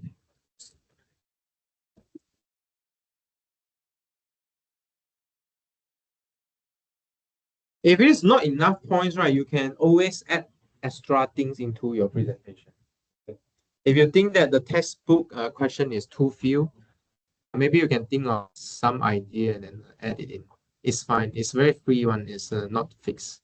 Okay, so you can ask further question or your own idea. Okay, yeah. Even deviate a bit from the textbook question is fine as long as using calculus stuff, derivative, integration, limits. That's fine. Okay, make sure that you demonstrate that you learn something from calculus that you can apply in real life. This is the main point. Okay, so in the class you learn chain rule, derivative, and then how to interpret this in the real life. Okay, how is it helpful? Okay, this is the point of this project. Okay, in that case, we'll continue again. Okay, so let's do this. Is it this one? The next one? Let me check. Yeah. Okay, try and do this one.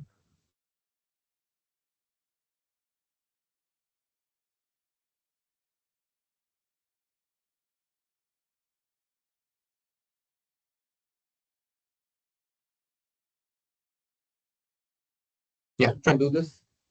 Give you 2 minutes.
Okay, so there's only one discontinuity point for this function at 1 over square root.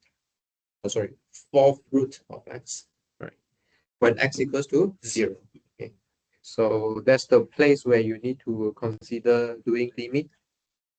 So to write that 1 over fourth root of x is continuous on 0 to 16.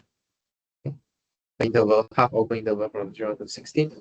And we realize that this function will shoot to infinity when x go to 0. Okay, so then we'll use the discontinue integral to compute this.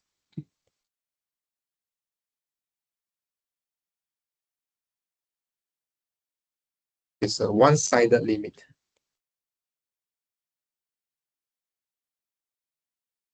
So you get limit t to 0 from the right hand side of 4 over 3 times x of 3 over 4 from t to 16 like that.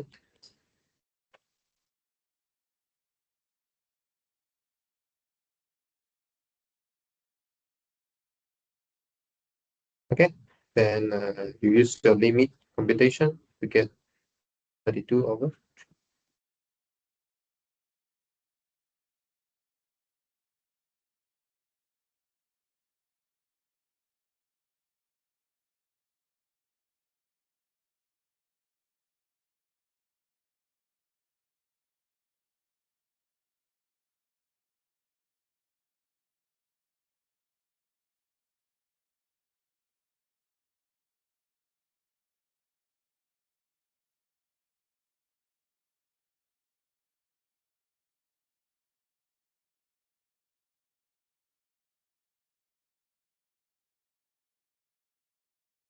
Okay.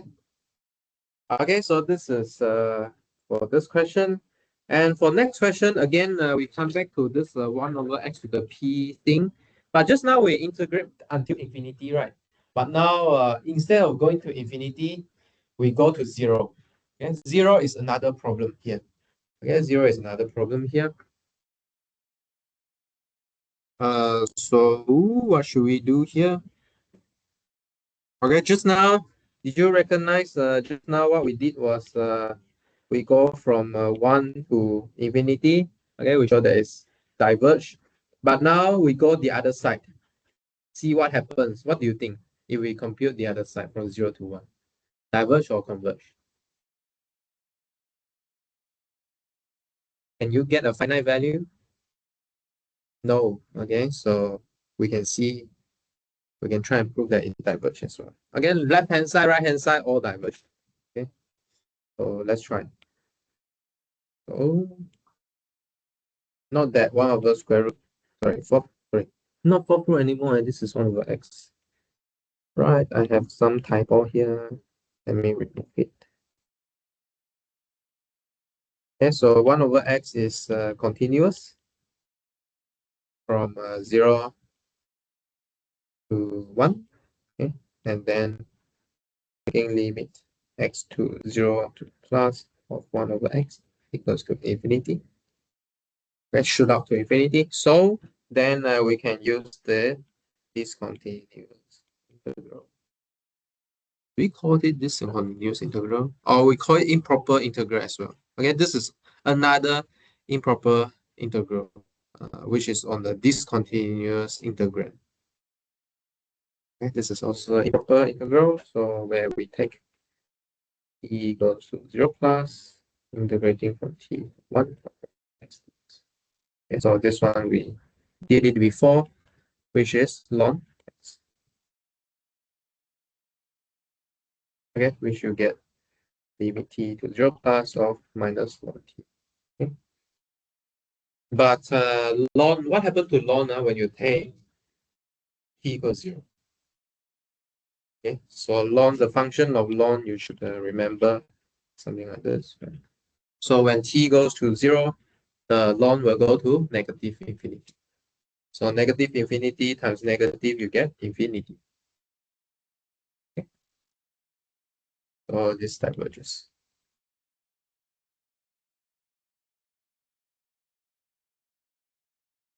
Okay. So what you see is to compute the area, right?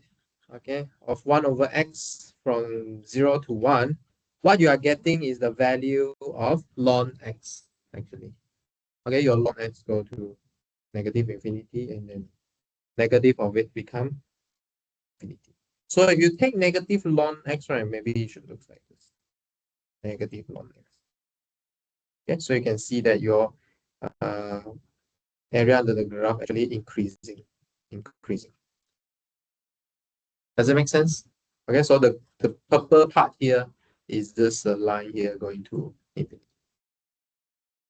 Okay.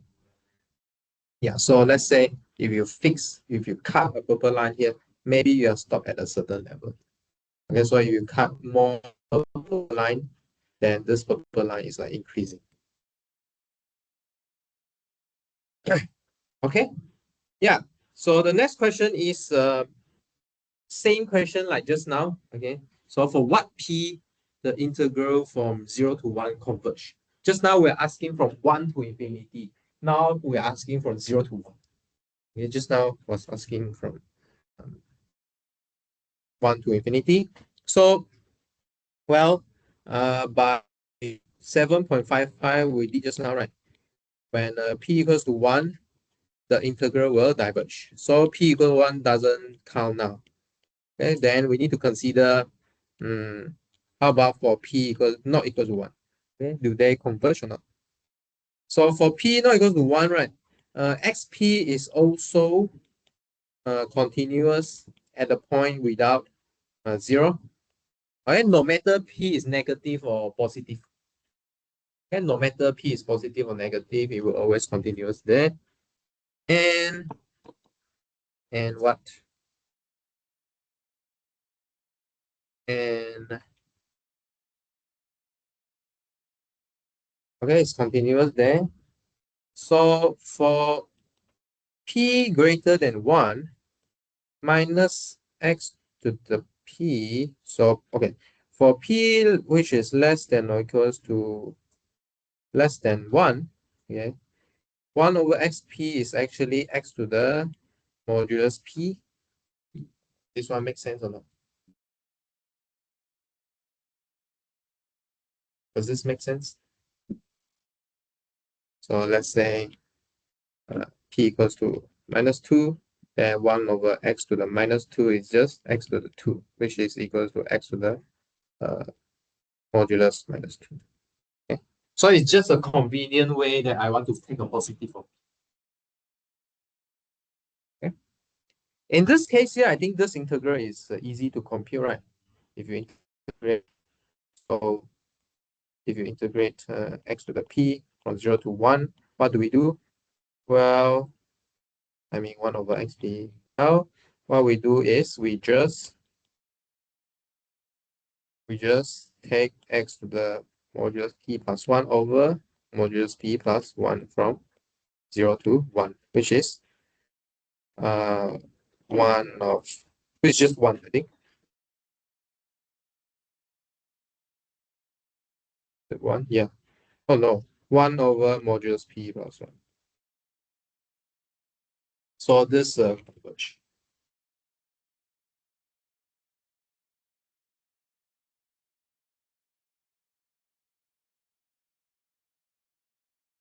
Is this right?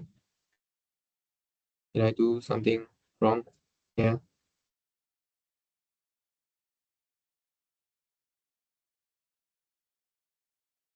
Let me check.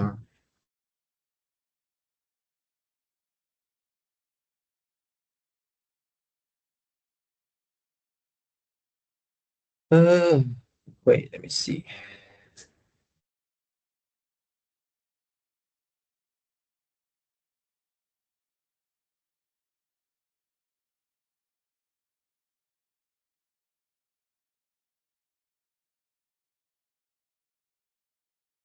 Did I do any mistake here?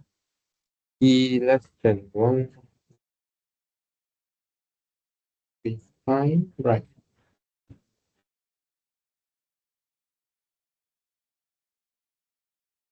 Yeah.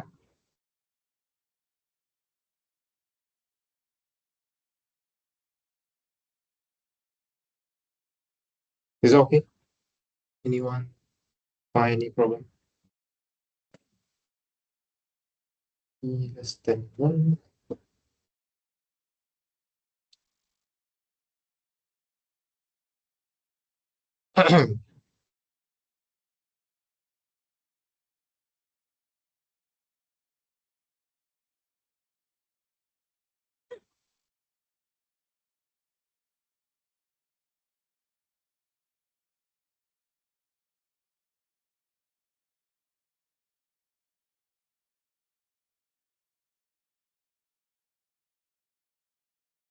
Hmm. Let's see. Yeah. Yeah.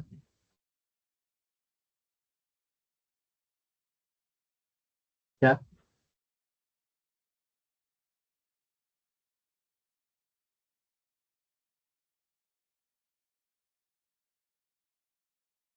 Seems like okay, right? Yeah.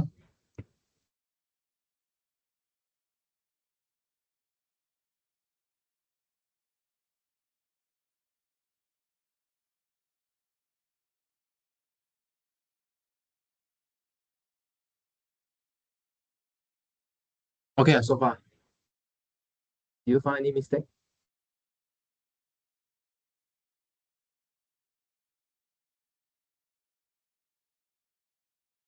Hmm? Oh, I think something wrong. Okay, I think I found a mistake. Okay, so actually it's not -1, right? What I assume here. Because if you want to swap this out, right? It should be less than -1. Correct or not? Yeah. I think you're right. So I think we should be strictly less than -1 here. Because if you look at my example, right, it's -2. Because if you put something like in between minus, I mean like less than 1, which is not less than -1, for example, put 0.5, then this is not the case. Okay, so I will only prove for p less than -1. So okay, so let's see what else of p that we need to care about. So 1 we know that is diverged already.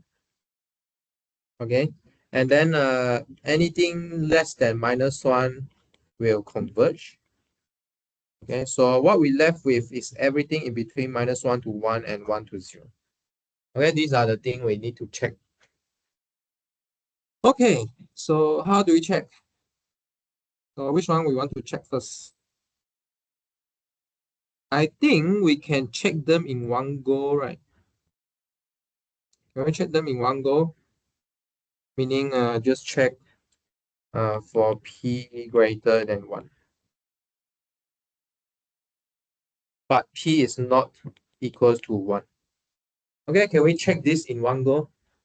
Okay, let's check this in one go. So if p greater than 1 and then p is not equal to 1, so then you will see that the limit of x go to 0 plus of 1 over xp should be infinity. Is it? Let's see. I think there's something to do in between. Wait, let me see. Can I actually make it to how about 0 to negative infinity? How should we deal with this guy here?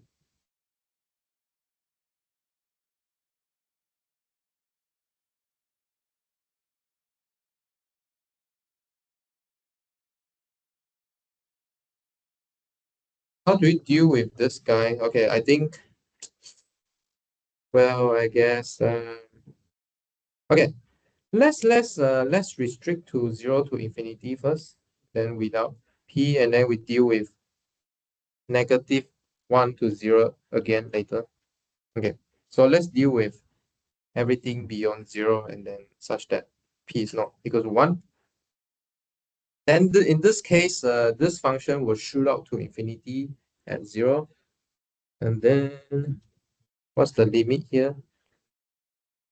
1 over 0 of x plus p of dx, which is equals to limit t to 0 plus, coming from the right hand side, integrating from t to 1 over xp dx. And then this is limit t to 0 plus x minus p plus 1.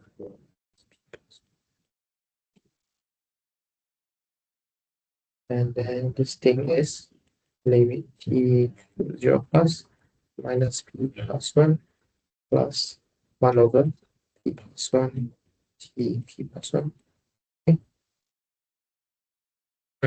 So what's these terms here? Okay, so what's this term here? Well, Well, this term is because p is greater than 0, right?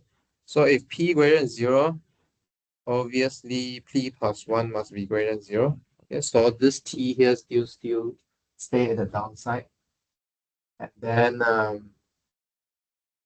so 0, so t goes to 0, right? So meaning this t go to something very small, and then small thing take to the positive power again smaller.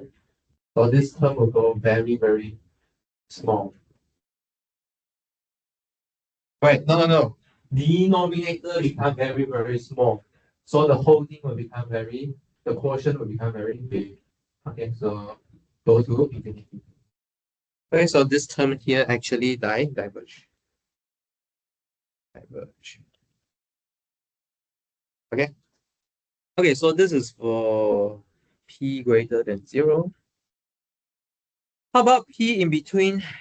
How about for p in between -1 and 1 then? Between -1 and 0. I guess we can compute 0 separately. 0 is easy to compute. Okay, so I've split a few steps here. How about p0? P equals 0. If p equals 0, right, you are integrating from 0 to 1 of 1 over x to the 0 dx, which is integrating from 0 to 1 dx, which is 1. Okay, so when p equals 0, it converges. 1 over x plus 0 is 1 line. Where when p equals 0, it converges.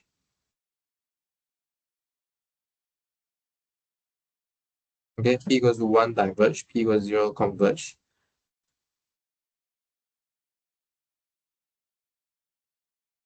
Okay.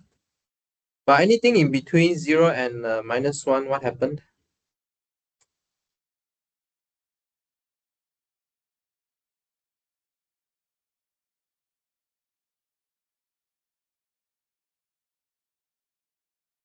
I think it follows what we said just now, right?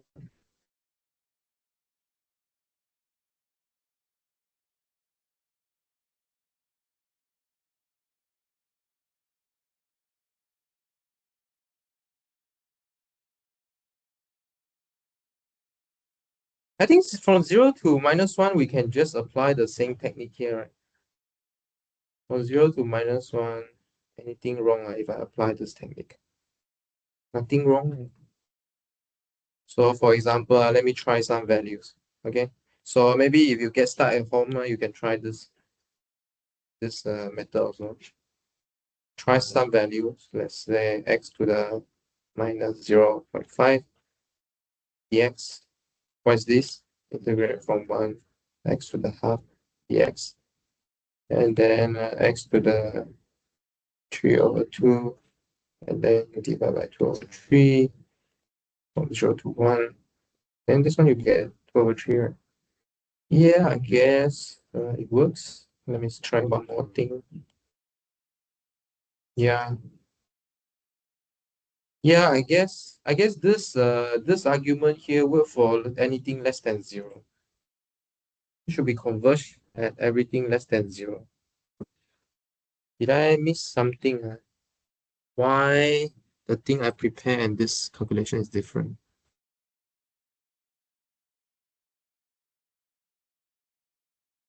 Anyone see any problem with my calculation? Anyone see any problem? I feel like, okay, let me make a conclusion here. So where does it converge? So the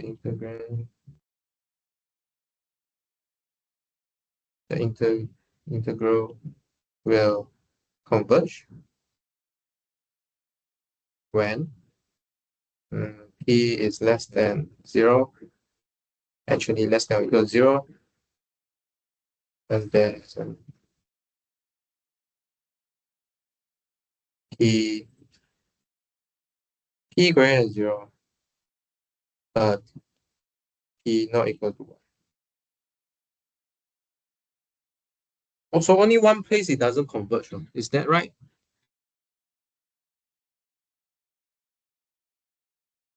But it's different from what I prepared. Anything wrong with my calculation? Anyone see any mistake or not?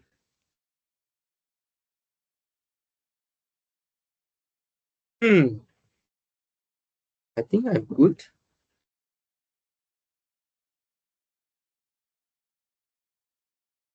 Yeah, anyone see any mistake? Is it okay? You agree? Are you all agree?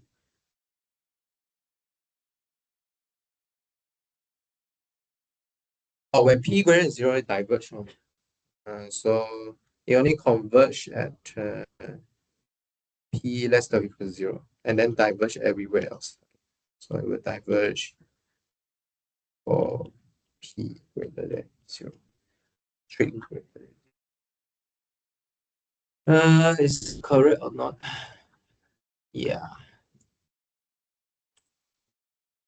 Yeah.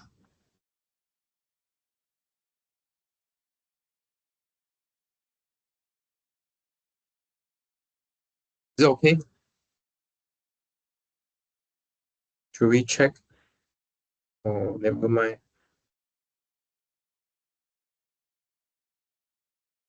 Can follow? Can follow the calculation? Or you think that there's some mistake? Okay, so far? So far, okay. Okay. Then how come my solution is so different when I prepared it? It's very weird. Okay, never mind. I'll continue first. If I turn out that I made mistake, maybe we can talk about it next class again. Okay, let's do this. This one is very interesting on this question. So if you look at ln x, right? Okay, if you integrate from 1 to infinity, just now we computed this is infinity, right? But if you compute from 0 to 1, something interesting happened.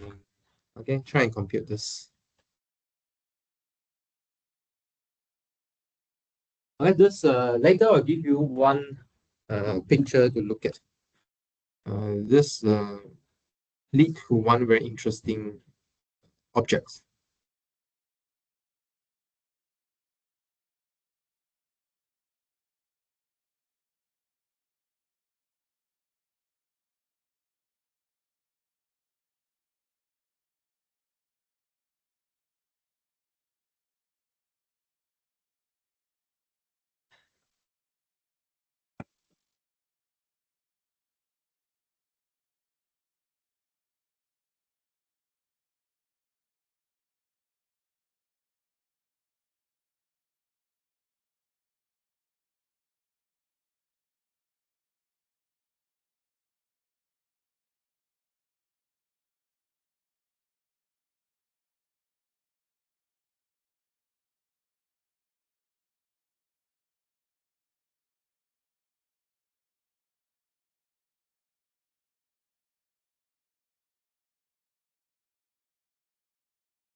Yeah, for the previous examples, right? If you look at this textbook, it's not matching this result here. But just now I haven't figured out what's wrong with my calculation. So I'll try and fix it and let you know again what's wrong here. Because I think when I did it, there's something wrong in my argument. So I lose track in my prepared solution. Or Yeah, I'll try and check this again. I'll try and check this step again. See what's happening. I'll let you know next class.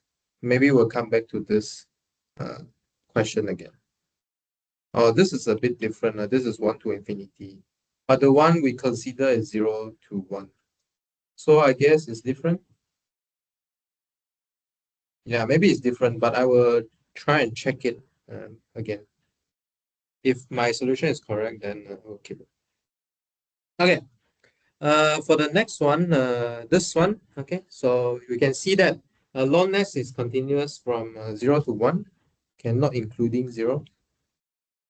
And then it should to infinity or negative infinity, okay, when x goes to 0. So to compute this, we can use the improper integral form for discontinuous integrand. So you take limit x e to 0 plus t to ln x t dx. Okay. And then so this is how to integrate this ln x dx. Sorry. By part. Okay, so using by part. So your by part should be u equals to ln x, and then v prime is 1, and then u prime is 1 over x, and then v is x. Okay, so use by part. So if you use by part, then you will get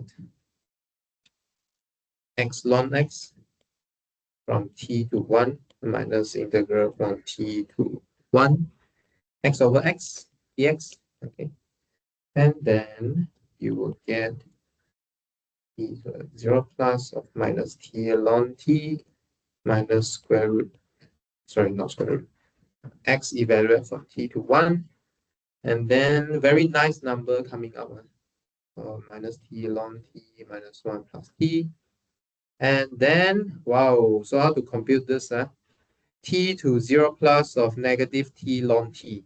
So t go to 0, but t go to infinity. So this is the case where you want to use L'Hopital rule. Good, very good. Okay, so you still remember from your chapter 1. So you put it into negative ln t over 1 over t minus t plus t. And then you use L'Hopital rule, then you will get 1 over t over 1 over t squared minus 1 plus t. Then you will get t minus 1 plus t. So what do you get? Minus 1. Makes sense or not? Because it's below x-axis, but it just add up to 1. So this infinite area here just add up to 1. Okay, can you imagine? Imagine. So if you take this area bounded by the 0 to 1 part, revolute around y-axis. Okay, you revolute around y-axis. Can you imagine? So rotate around x-axis. Okay, then this will form something what we call a Gabriel's horn here. Okay, Gabriel's horn. Okay, so if you turn like pi, like you turn 200 around it, so that's just a finite volume. So what's the volume here? If you want to compute the volume, you should use the what's the method we call cylindrical shell method? Is it cylindrical? Or the washer? Is it washer? Cylindrical? Oh, it's the easiest case. Okay, it's the easier case where you can use this pi 2 pi y over square root of something, right? Oh, this is not the volume. Volume is this. Also, you just take the radius. Okay, so radius. Okay, so let me go back here. So you just take this radius square and then time pi r square. Okay, because you compute the volume here. Okay, so this volume here is actually finite. Okay, maybe you can compute to pi. I'm not sure in this case it's pi or not. But you can imagine that the surface area is infinite, because you can imagine that this line is going to extend infinitely. So this is something that has finite volume but infinite surface area. Can you imagine this? Can you imagine this or not? finite volume. Okay, the volume is finite. So usually you would think that if a volume is finite, then this whole thing should be finite. But in this case, we have created an object that has finite volume, but the surface area is infinite. Can you imagine? Cannot imagine, huh? Okay, but this is what it is true. Okay, we computed. Okay, we can compute the surface area. In fact, later on we will learn how to compute surface area. But for now, you should imagine that this line here is going down infinitely. Okay, but the volume in bound is just finite. So meaning this Gabriel horn, right, is extended infinitely. It is extended infinite. But if you pour milk into this Gabriel horn, you can only pour a finite volume of it. You understand? Does that make sense? Point blank. Point blank. Okay. It's like so in Chinese term, so in Mandarin, right, this horn like 有无限的那个无限的怎么说？无限的无限延长，yeah。But yeah，对，可以成这样，可以 imagine。就是呀，这 finite volume 能够无限的流下去，但是你就不能导多过。你可以导，哎，对，没有错，没有错，没有错，抽象的。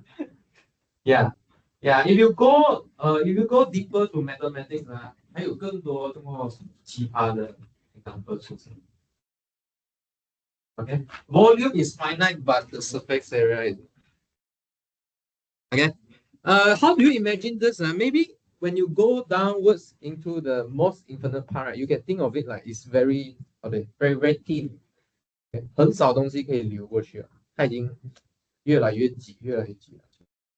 但是它还是无限下去。Can you imagine these things in the real life? Trumpet. Okay, it looks like trumpet, but trumpets still have a hole such that your air can flow through.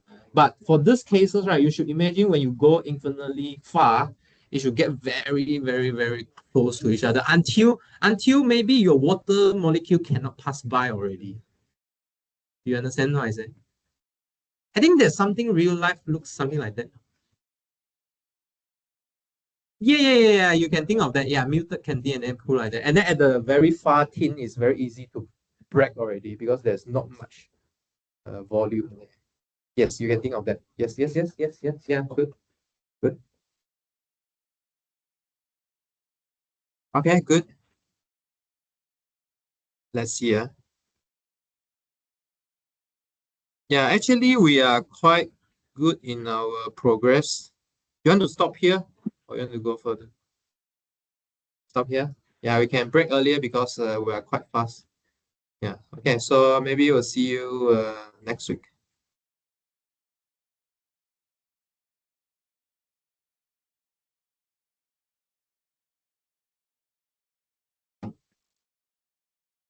Yes. 这个比较，它这个是